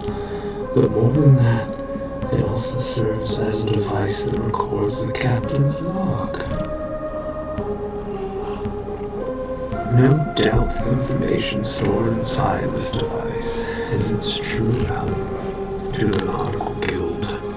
The Zephyr was sunk by some unknown horror, and the guild would pay dearly to learn more about such a dire threat to its operations. You feel the weight of the strange device in your hands, and for a moment you're back on the deck of the Zephyr. Monstrous tentacles rise above the ship like strange alien towers. Terrified screams fill the air. You shudder. And Cat's voice snaps you out of it. If we ever get off this bloody island and back to the mainland, the guild will pay well to have that returned, and all I ask is you remember who told you about it. I have no idea what you mean. You can keep the coin. All I want is to be done with the guild, to be free to wander as I like. Maybe wander up to my brother and stick a knife in his fat gut. Brother? Aye. 'Twas my older brother who sold me off to the guild, as I was bloody 12. 20 years is what I owe him on account of that bastard, and I've only wasted 10. Her voice breaks for a moment before steel creeps back into her otherwise soft features. Like I said, gutting the bastard will go a long way towards setting things right. Sure, I'm free enough for now, but the guild doesn't like to let their assets go. They have a way of catching up with those who jump ship. Even someone as lowly as me, dangling a recovered captain's seal in front of them is exactly the kind of thing they might sway. Do what we can. I'm liking you more and more. Let's start by getting off this bloody island alive. The small farm is overgrown and derelict, and it appears to be abandoned. And at one point you muse, this must have been a quaint place, a good spot to raise a family perhaps. And suddenly, as if summoned by your very thoughts, the faint but unmistakable sound of children's laughter is carried on the wind. The sound is oddly distorted with strange echoing quality, and for some reason it chills you to your bones. The sound is interrupted by a woman's cry of pain, or perhaps sorrow.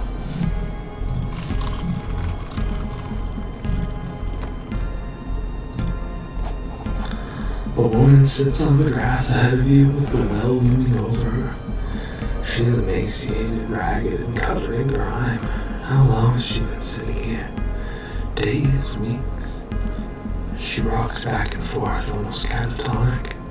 Then suddenly you hear it again, the clear sound of playful children's laughter rising from the well. The woman wails. The woman rocks slowly back and forth as she stares blankly at the well in front of her. What has happened? It took them. Called out, then I heard it. Funny thing is, I heard it calling with my voice. Oleg and Anya live in the well now. They're calling for me to join them. Can I help? It will never stop. It will multiply until it covers all the lands and all the seas. And when we are all dead and bones, the conqueror mold will dress our corpses in black mourning veils. Her voice is flat and monotone, and the strange words almost seem to come from somewhere else.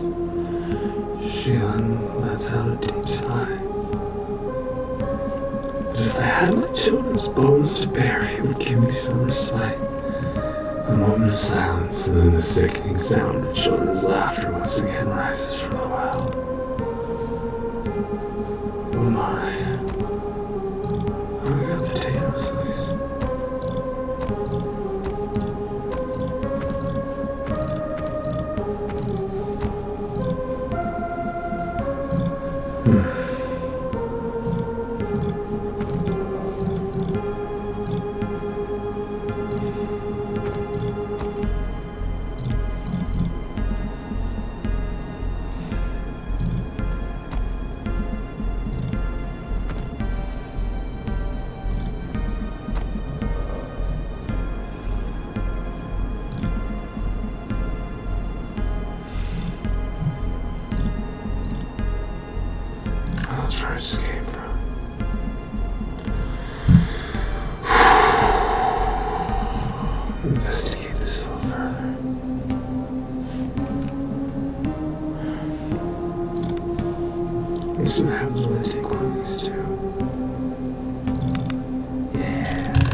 What's up, my dude?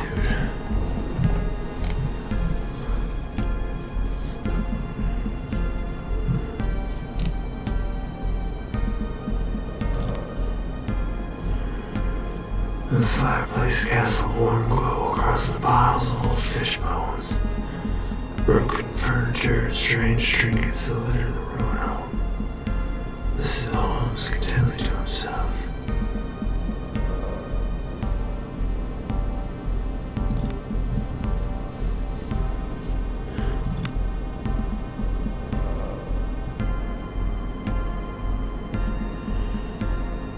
Oh, 300 gold warnies.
That's why he's so cheap. Guess that's just who he is.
That's what I got for you, sir.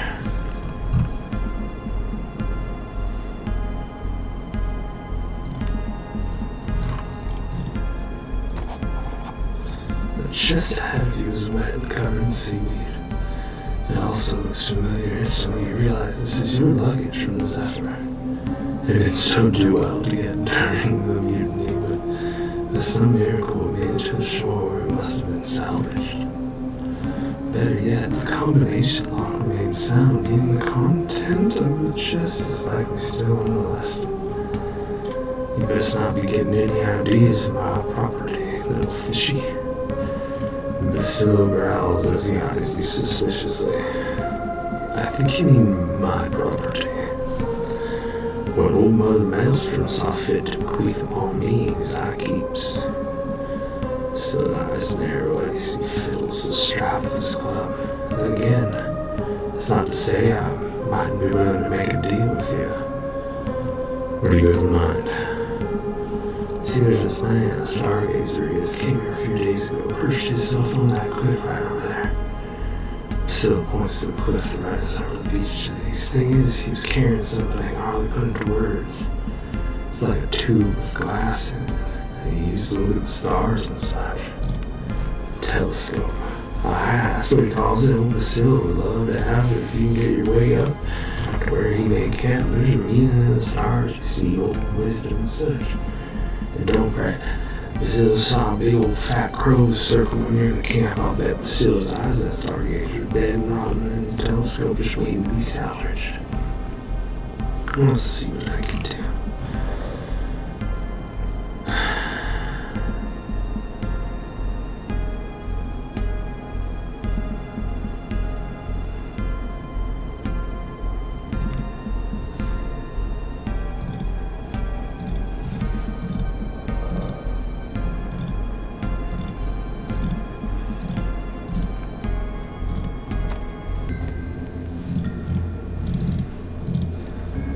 This one escapes a little better.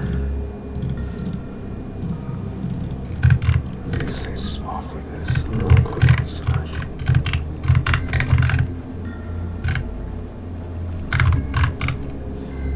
Hide.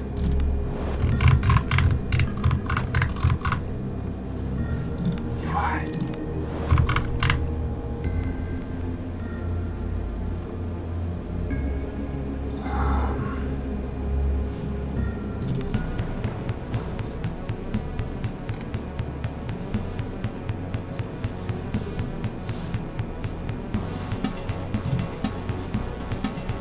I forgot to change the equipment too.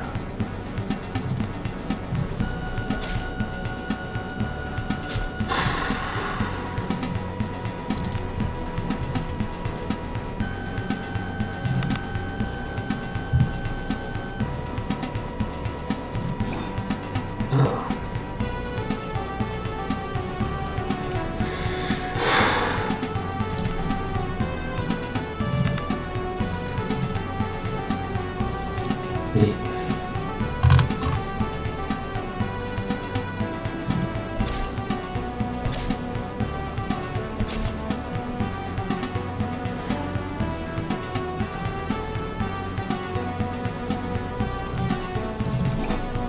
Dang it. Oh, it's not good.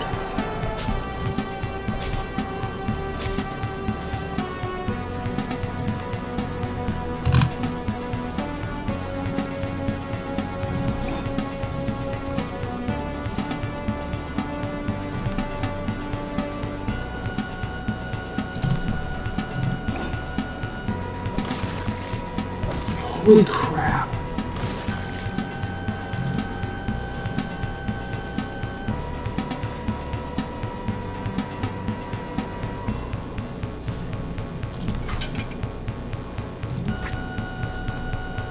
I can't hit these things.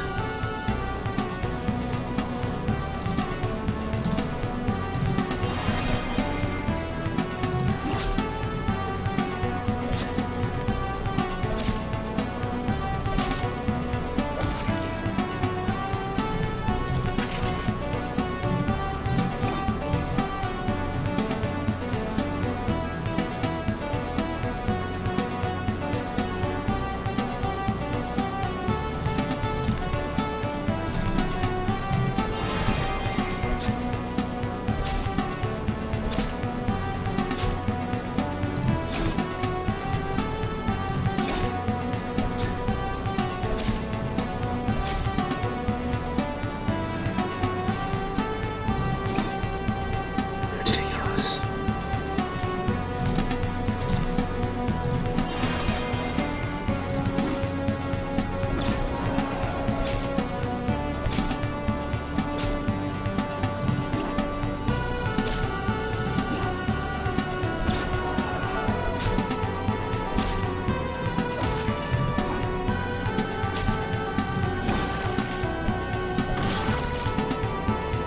Oh crap.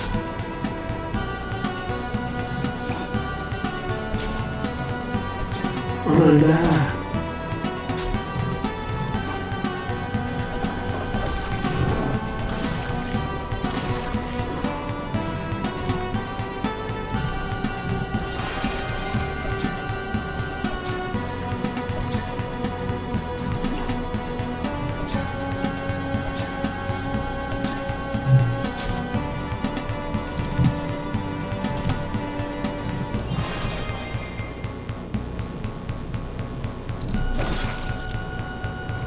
Where's one?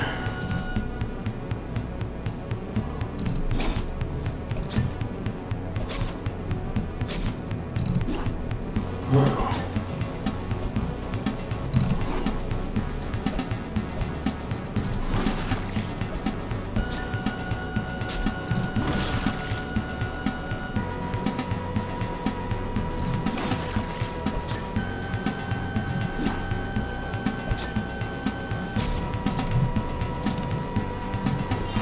last one.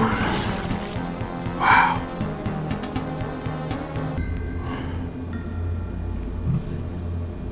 That was a lot.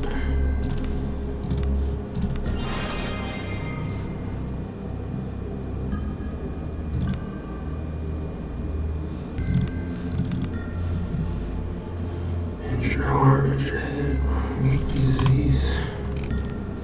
It's crazy. For what?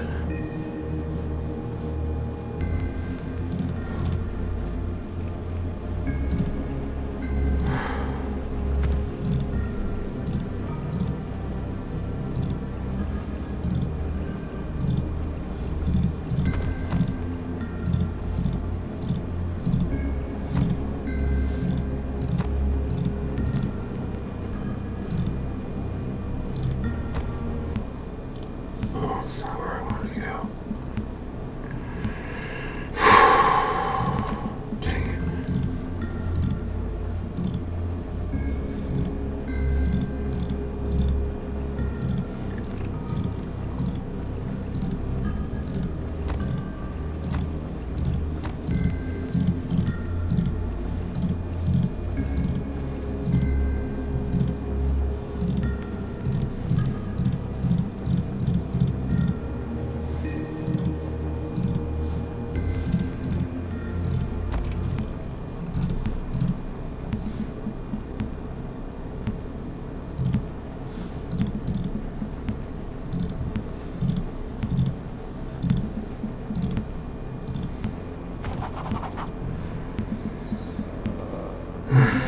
Take the telescope.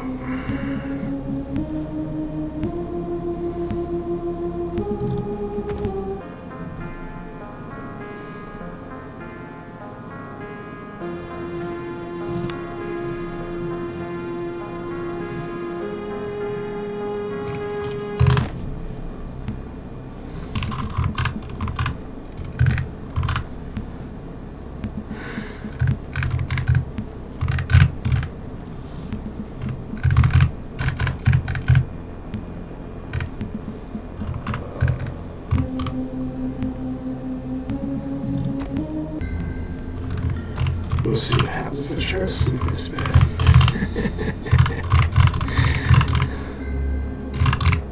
Well, you sleep in the sleeper's bed, eh? Oh, I reckon it's a good idea.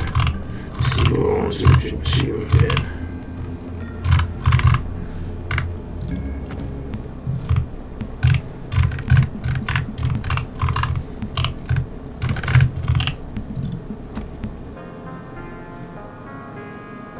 It's very comfortable again. I'm not gonna kill you in your sleep. Don't worry about that.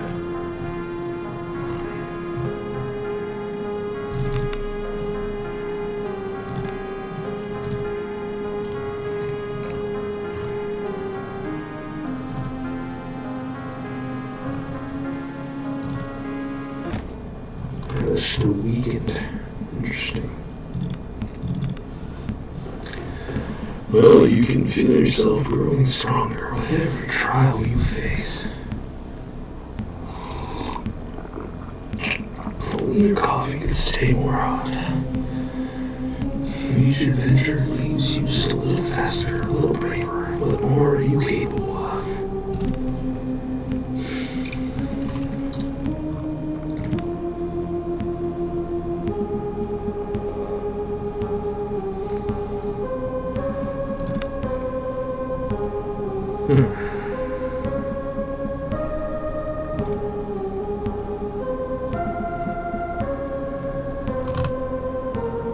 Oops.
That didn't work. Fair enough. Let's try though. Let's see. Cure disease. That's what I could use.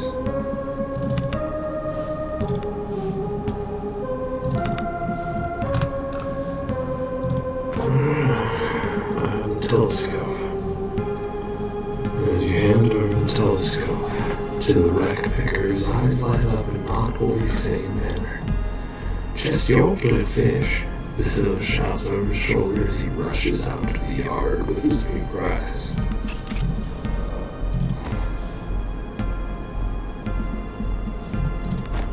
Neat.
Shameless light armor.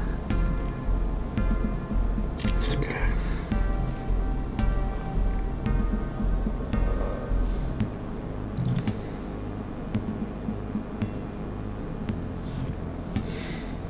They actually sold it for a good deal. It's not bad at all.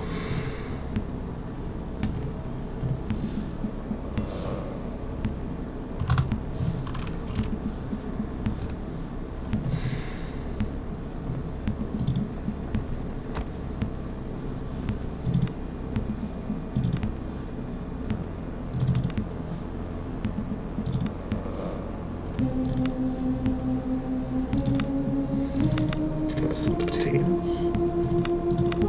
Where did my fish go?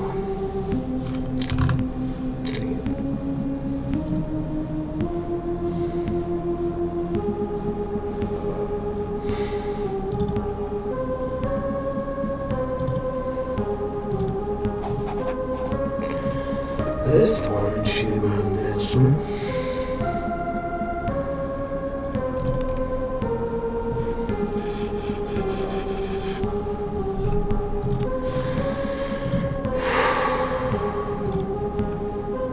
I guess I'm going in the well. Oh well.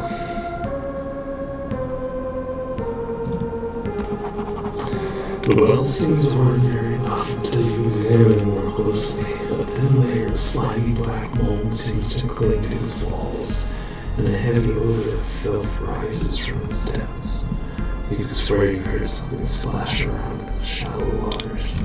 The ladder's been placed in the well shaft for you to easily descend if you want to. First we safe game.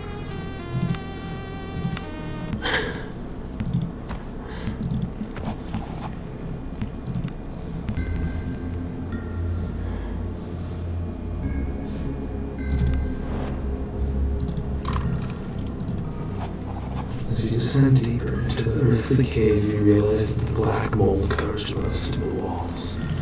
Even the air is thick with floating black specks. Here and there, the mold seems to form nodules. Your mind fills with images of the nodules bursting open in an obscene mockery of birth in black. Worm-like tendrils of mold spilling forth into the world. An irrational urge to touch the nodes begins to grow inside you.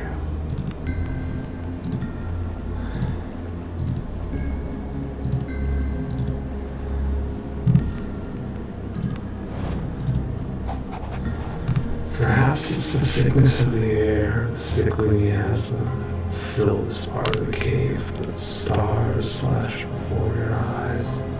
Your mind is assaulted with images of alien landscapes. Cities? No. Giant living structures, almost like the coral the traders from the sea gates sometimes peddle, but large, so large it almost touches the sky. And then you see it. The structures themselves writhe with obscene life. Innumerable black worm-like tendrils of black mold cover them, and they beckon you. Give in to them. Let them take hold. In the sky above you, something massive shifts.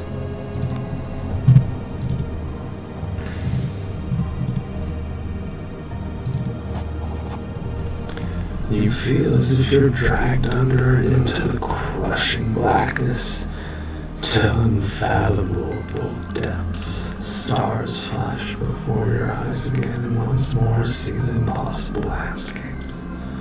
Cyclopean edifices of writhing black shapes in an age of worms. You understand now. This is not some alien dreamscape. This is Warda. This is home. And you are High Priest, the God Regent of a perfect world, and now it is time. The sky thunders, seven eyes see, it comes, give yourself to it.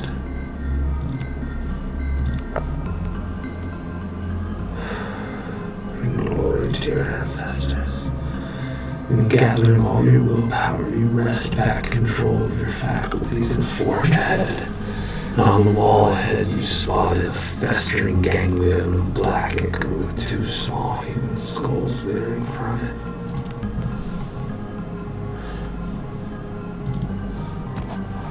The massive glistening mold pulsates with a grotesque peristaltic motion as you approach it.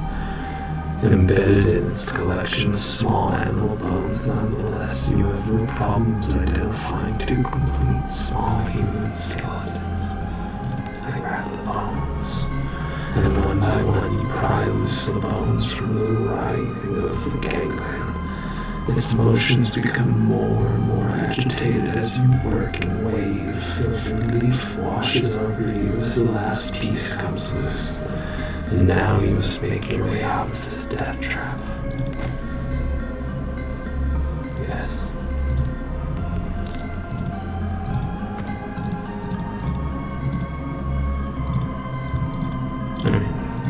I really would have liked to just burn it all, but apparently that's not an option. The two diminutive shapes materialize as if from the very walls themselves. Bodies alive with writhing mold, and their blank, idiotic faces stare up at you in a grotesque imitation of life. Your blood runs cold as organs that should never shape human voices spill forth the sound of children laughing. A loud shriek escapes from the horrors, and in the maelstrom of writhing blackness, the two pathetic creatures reshape into lean forms that tower over you. They do not intend to let you leave. Try to dash past them and bring glory to my ancestors.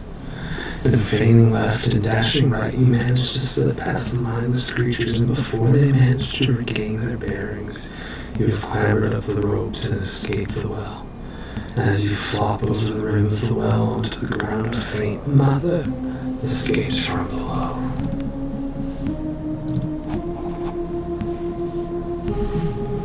I have your children's bones. Marta looks up at you and blinks as if waking from a dream.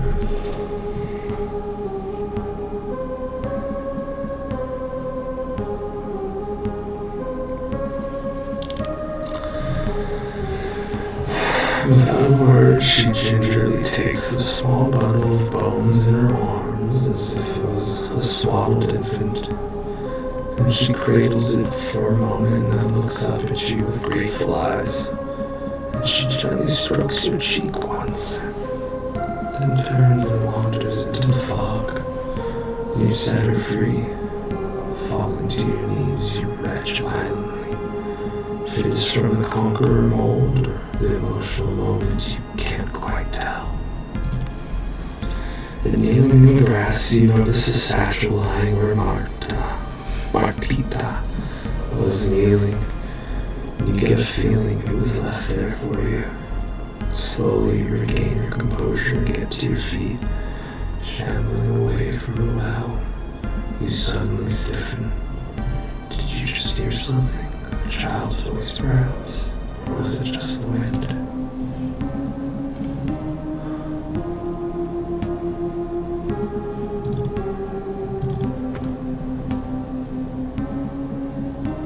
That's a good book. Nice. Better read some stuff. The journal contains a large amount of tabulated data that appears to be astrological in nature, interspersed with those. The final entries appear to have been made only days before your arrival. Observe strange dancing lights in the sky, not unlike those sailors to the far south described near polar regions, yet somehow different. Colors, indescribable, mesmerizing. And for a fleeting moment I even thought I heard a sound somewhere between a deep wail and singing. Could not perform observations tonight. Charts or instruments are off and I cannot make sense of the sky. There are bodies there. Bodies that are alien to me. There must be some form of comet storm or some other extraordinary astronomical event that has not been predicted in the imperial charts. And they're wrong. I've done the calculations over and over and I come to the same conclusion. The stars are wrong in so many ways. And as I observed an alien cluster in the southeastern quadrant, it dawned on me with absolute certainty I am not watching them. They're watching me. I dread to look again, and I feel compelled to do so. They beckon me, and I am certain that if I look again into that dreadful cluster in the southeastern quadrant, I shall be undone. Yet there are answers there, deeper, more profound than any mortal mind can comprehend. I believe I shall look again. I must. And he did indeed look again, for his last time. Potatoes, carrots, leeks. Eggs, potatoes, onions. Oh, I wish I had some more onions. I ate them all though. That's okay. Another time. Oh, I do have no leeks. Carrots. Whoops. My bad.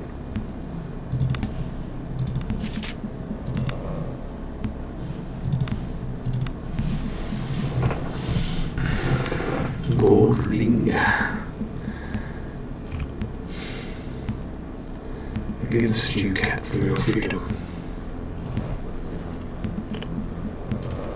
And this necklace. Enjoy. As for myself, I'll wear this.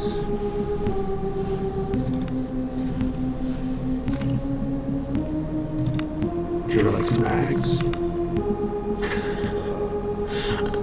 It's better than nothing. She was kind of, revealing there for a minute. Much better.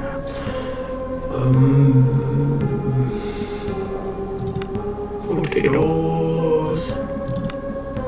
A hood. Nice. Checker cloth. Nice. That looks great, right?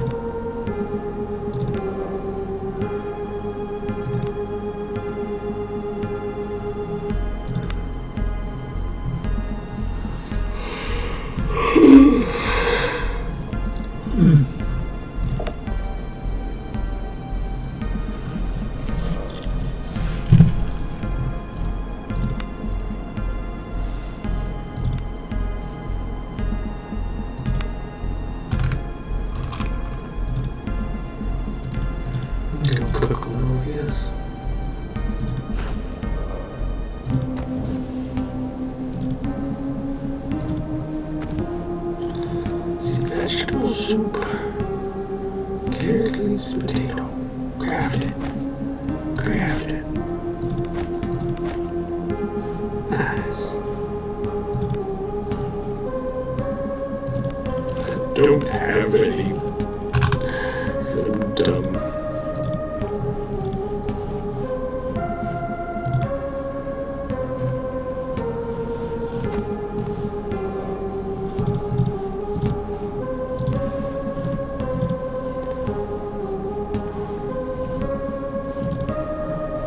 I guess that was that.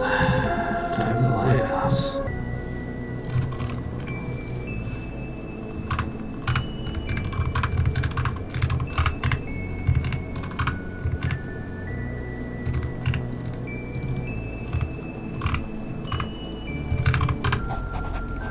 You see a figure flashing violently at something obscured by the low fog. Whatever this person is doing is producing loud crunching wet squelches and a stream of curses. Randall. You see the scene for what it is. Oh, sorry, Roland. When did I say Randall? Dark Tower. You see the scene for what it is. Roland. Soaked through and spattered with ichor, is laying waste to a number of grotesque-looking creatures with a piece of driftwood. He snarls like a wounded beast, and his eyes are black with rage. As the last of the horrid beast falls twitching back into the shallows, Roland snaps his gaze to you. Dead eyes staring at some distant point in the horizon behind you. Eventually, the tension drains from his muscles and he lowers his makeshift weapon. I thought I was carrying what he did, and I nearly was. I didn't think you'd make it. Seems I've got a few lives left in me for all they're worth. And Roland sighs deeply and slumps down to a nearby rock. You tried to save me, you bloody idiot.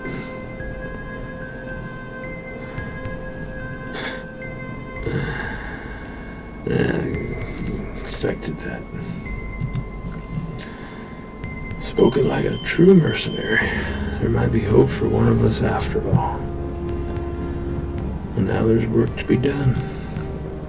As you say, but heed this. If you want to survive, you need to drop the bloody heroics. This business makes your hands dirty, and nothing gets them clean again. Trust me on that. Speaking of which, I suppose I still work for you. We should get going. I'm counting on you. Let's get going. And Roland nods solemnly, brushes a sticky glob of ichor off his arms, and trudges over to you. His lips part as if to speak, but he hesitates. Let's just go. Roland does not seem to hear you. Instead, he is staring intently ahead. There are men in the fog. I thought I heard them earlier. I'm certain they're not from the Zephyr, and I'd wager they're less than friendly. I don't care if you're itching for a fight or not, but either way, we should tread carefully. Straining to see through the dense fog, you finally spot them, a group of men prowling the shoreline like carrion eaters looking for dead fish. They are unkempt and dressed in rags with bare torsos, broad shoulders, adorned by a strange mixture of sailors' tattoos and crude symbols. They carry an assortment of cruel-looking rusted tools turned to weapons. Gibbering chatter, laughter, and whimpering drifts across the fog in a steady stream.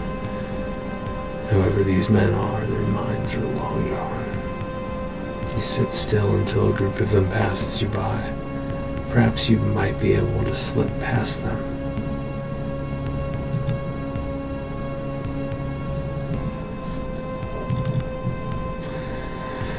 Growing stronger every day, a little braver. What are you capable of? Well, he's capable of bow stuff, apparently. Super capable.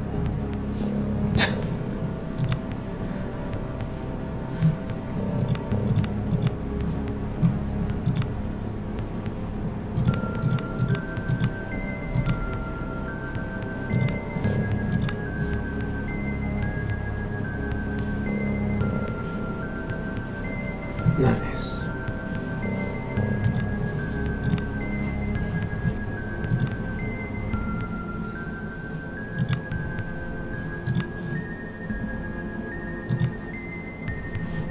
Not today. That's great. Cool. Guy's awesome.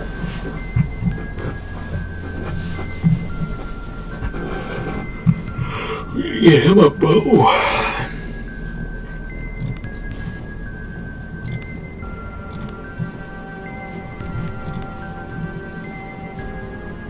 Hey, he still has his bow. Sick. Can he have? Yeah, of course he can. Where is it? You can have his light armor. Sick. Just change each other's clothes. Super normal.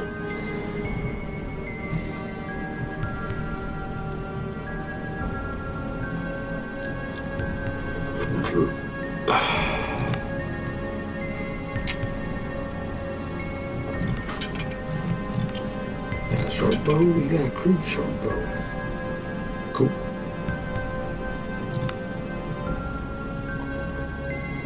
Anything else? Power arrow, hand axe, crude club. That's great. What is this thing?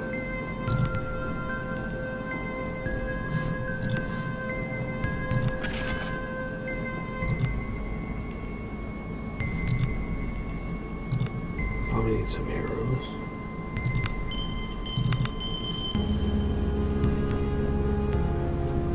Probably get some more hunting arrows, but they're expensive. That's the only thing.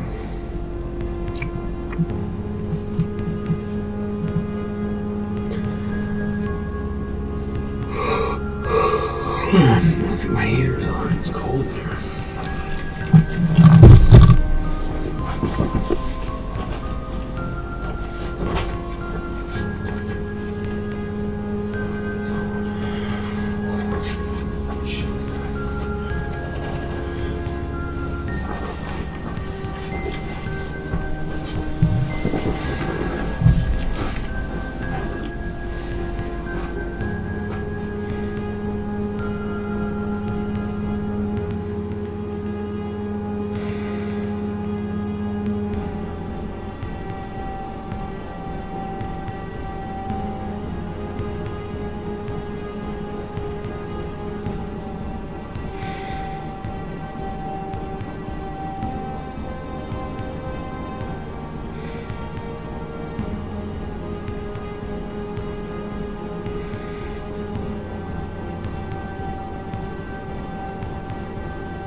She gets home from New Year's. It's ridiculous.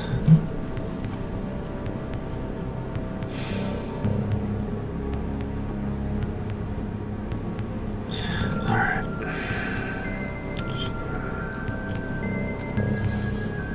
That mister's home.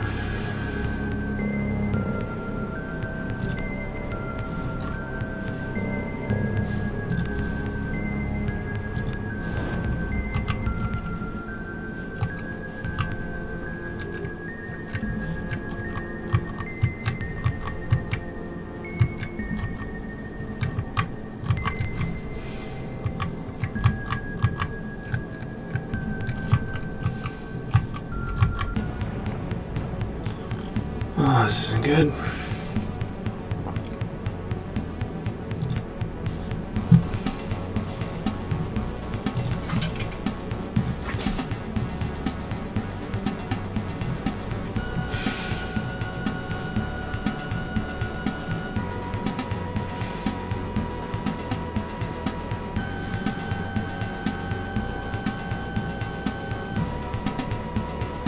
Can't go out of turn, huh?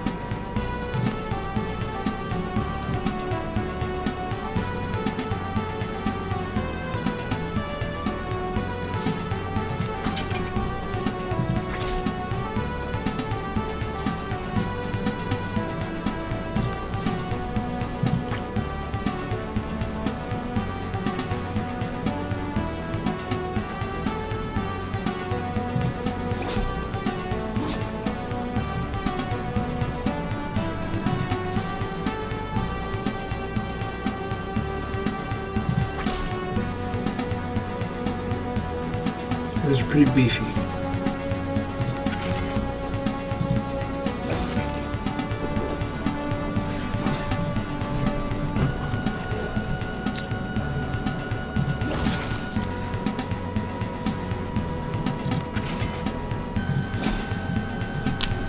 Wow, that's a lot of damage.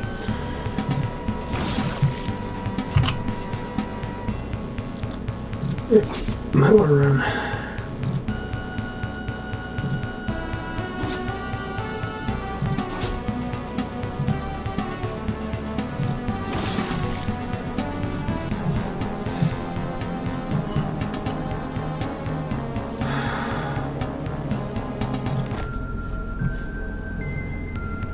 Wow, that did kind of do a number on me though.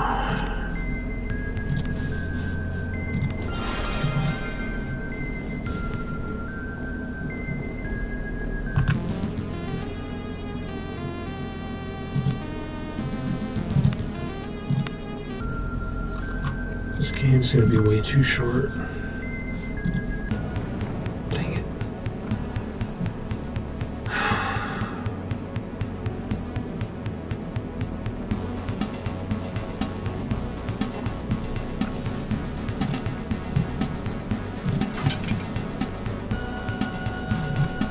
What?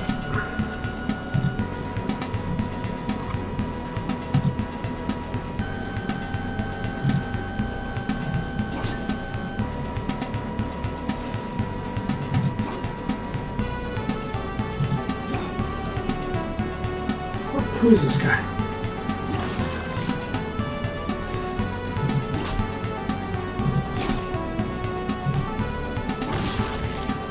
Oh my goodness. He's ridiculous.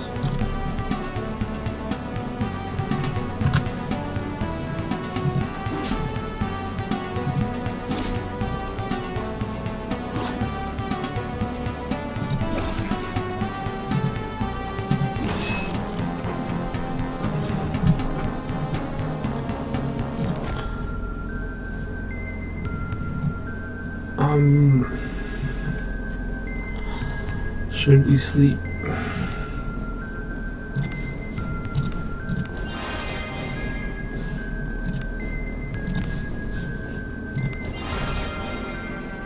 Wow, she got her butt kicked.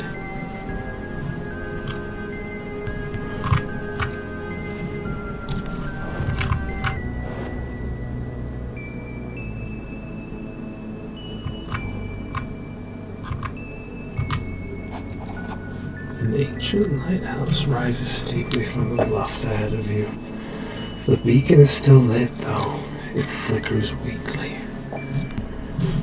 Oh, my goodness. A sinewy, armored woman with a shield slung on her back and a broadsword at her side stands by a small campfire. She's grunting and cursing under her breath as she clumsily tries to bind a wound on her arm. Dried blood and mud cakes her face and armor, and she looks haggard. She freezes as she sees you emerge from the fog. A suspicious frown falls over her face. Let me help you.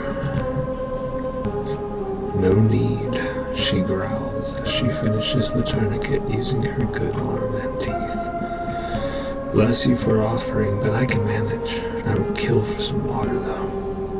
I offer her a drink. Thank you. Name's Karila. Used to call myself captain of our little mercenary company. Some rich trader from Adler's paid us well to come here and look for the Fury. Things went to shit quickly. I've been losing my crew one by one. Nilus and Pieter got their coins yesterday, torn to pieces by those fucking hounds. It's just me now. What's the Fury? What? Never heard of the Santa Fury? She was an Ombodian treasure ship, they say. Disappeared around 40 cycles ago, and it said she was laden heavy when she went. People been looking for her ever since. Me? I never put any stock in the legend, sailor's tale, but then this rich bop from Adler's up and offered to pay me and my company to go here and look for it. Well, easy monies, we thought. Idra's not huge, and according to the trader, rumor had it she lay on dry land near the lighthouse. And there's only one lighthouse on Idra Sea, so it sounded easy enough. No reason to expect any bloodshed either.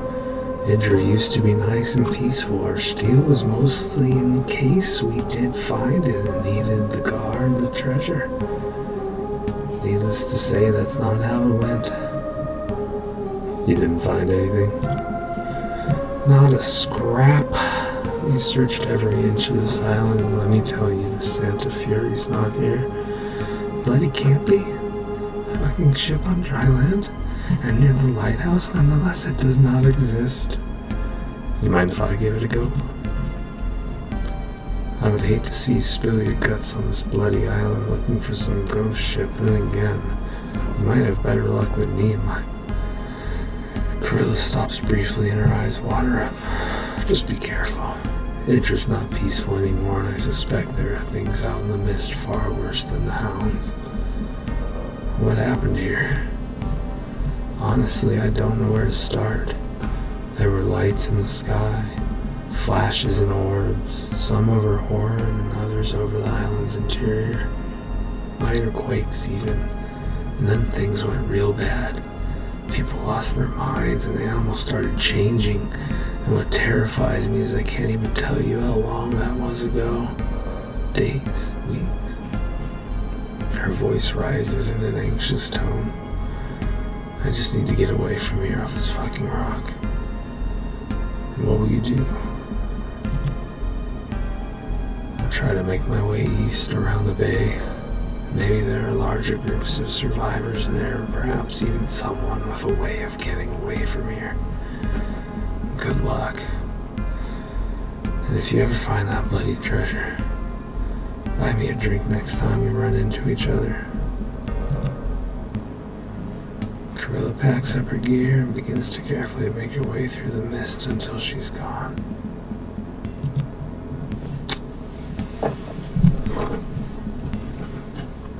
Crazy times. Wish she could join my group, but she's too hurt. The bridge ahead is broken. Perhaps you can jump the gap.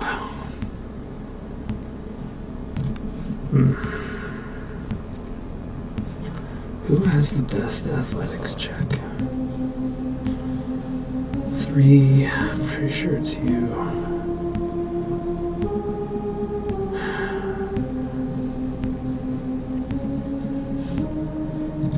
I thought she got something up here.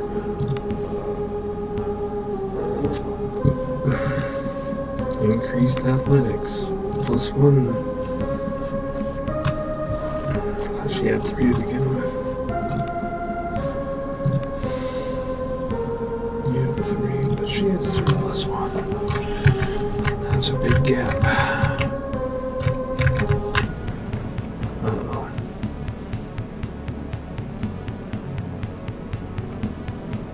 Yeah, here we go.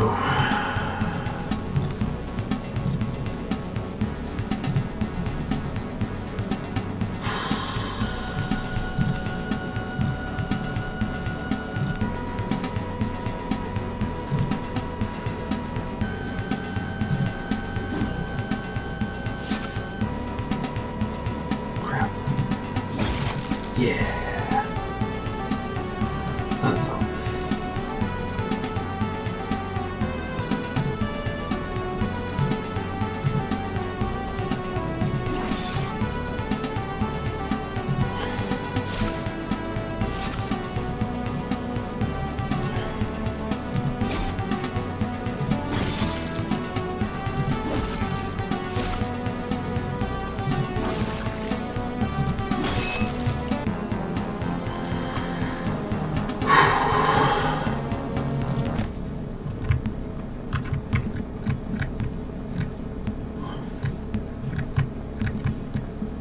Hello? Hiding along the cliffs is a lone surviving member of the Zephyr crew. Dead emperors, they killed them all, stabbed old Nino right in the throat. I need to find somewhere to hide. Okay. Where do we hide?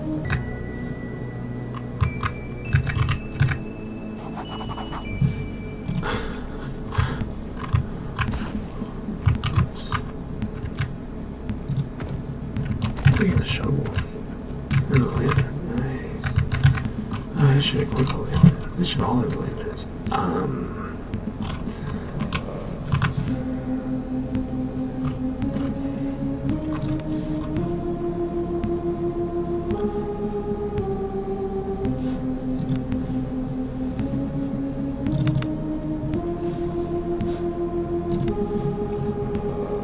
Maybe they shouldn't all have lanterns.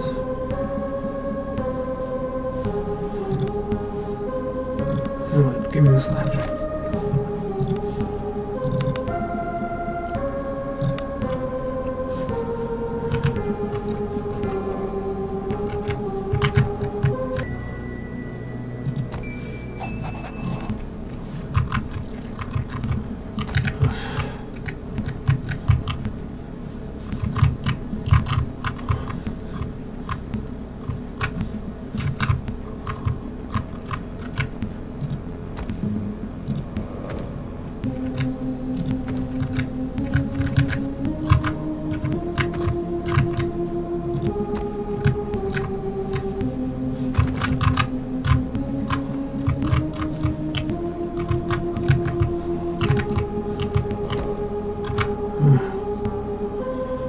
Random cave. Yeah, use a restroom.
almost like a living one of those.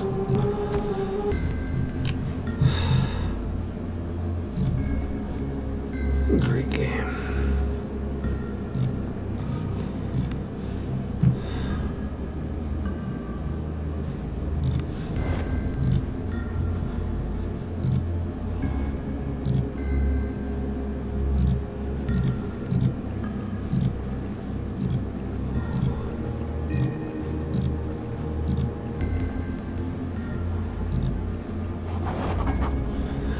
Sprawled on the ground ahead of me lies the mangled body of a man, stacked high against the walls behind the poor fellow are crates of goods, and you have a feeling you've stumbled upon a smuggler's hideout, one that has seen fairly recent use.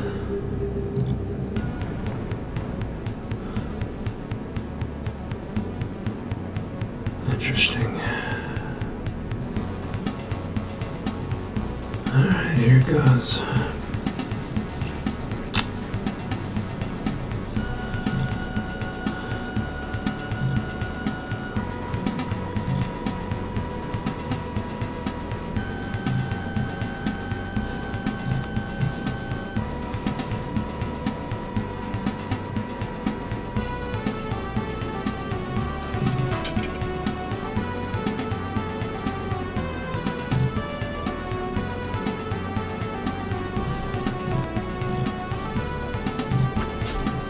Nice.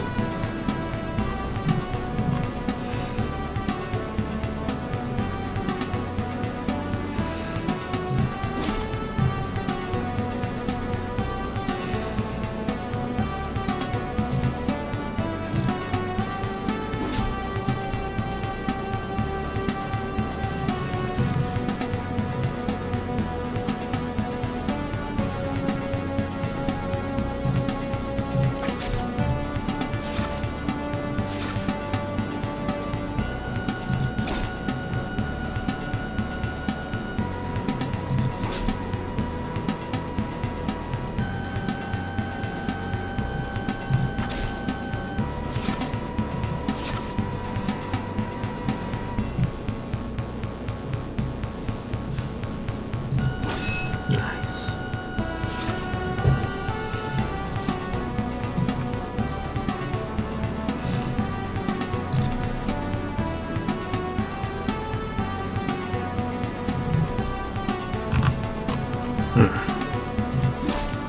He can't disengage.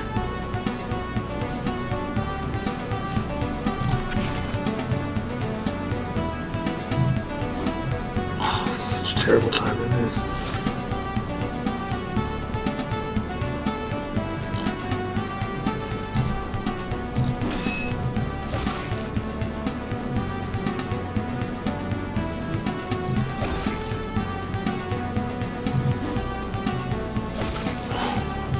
Ouch.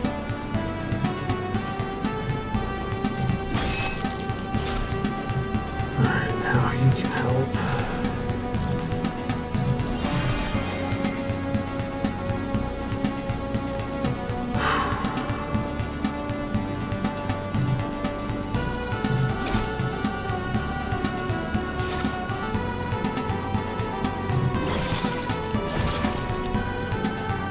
Hate that.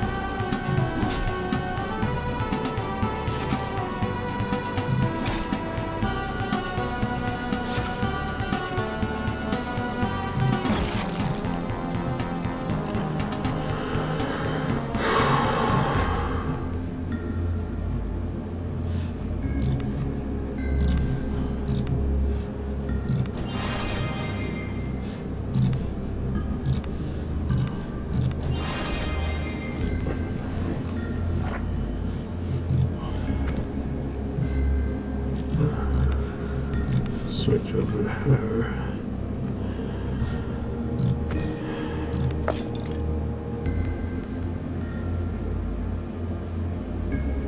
Difficulty 18.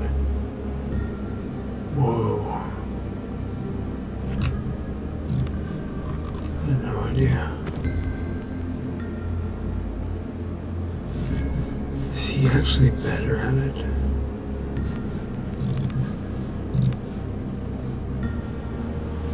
to work on her thievery. I remember this place.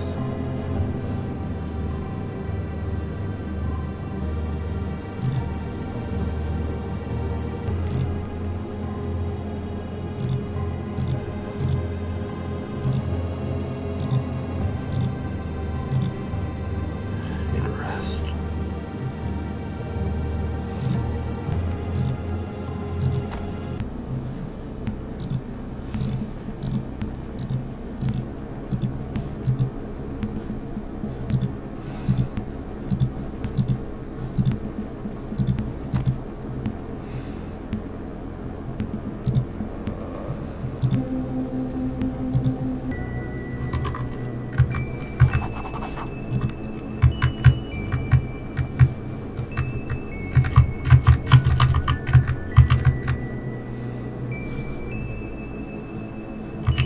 Interesting.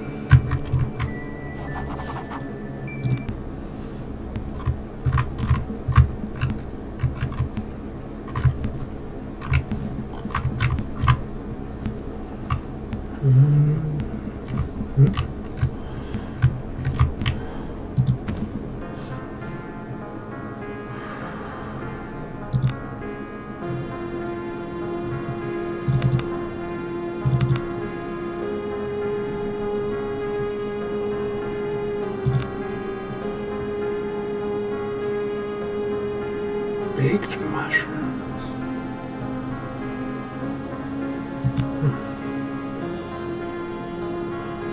Pumpkin pie.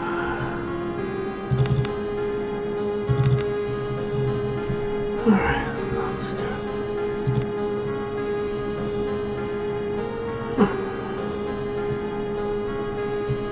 12 XP. That's pretty sick.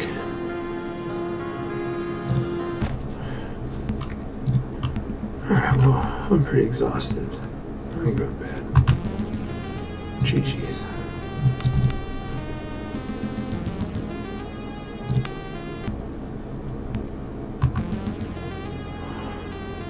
More content.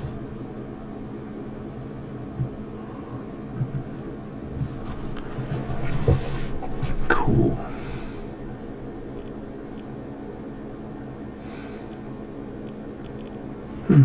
People are making their own content.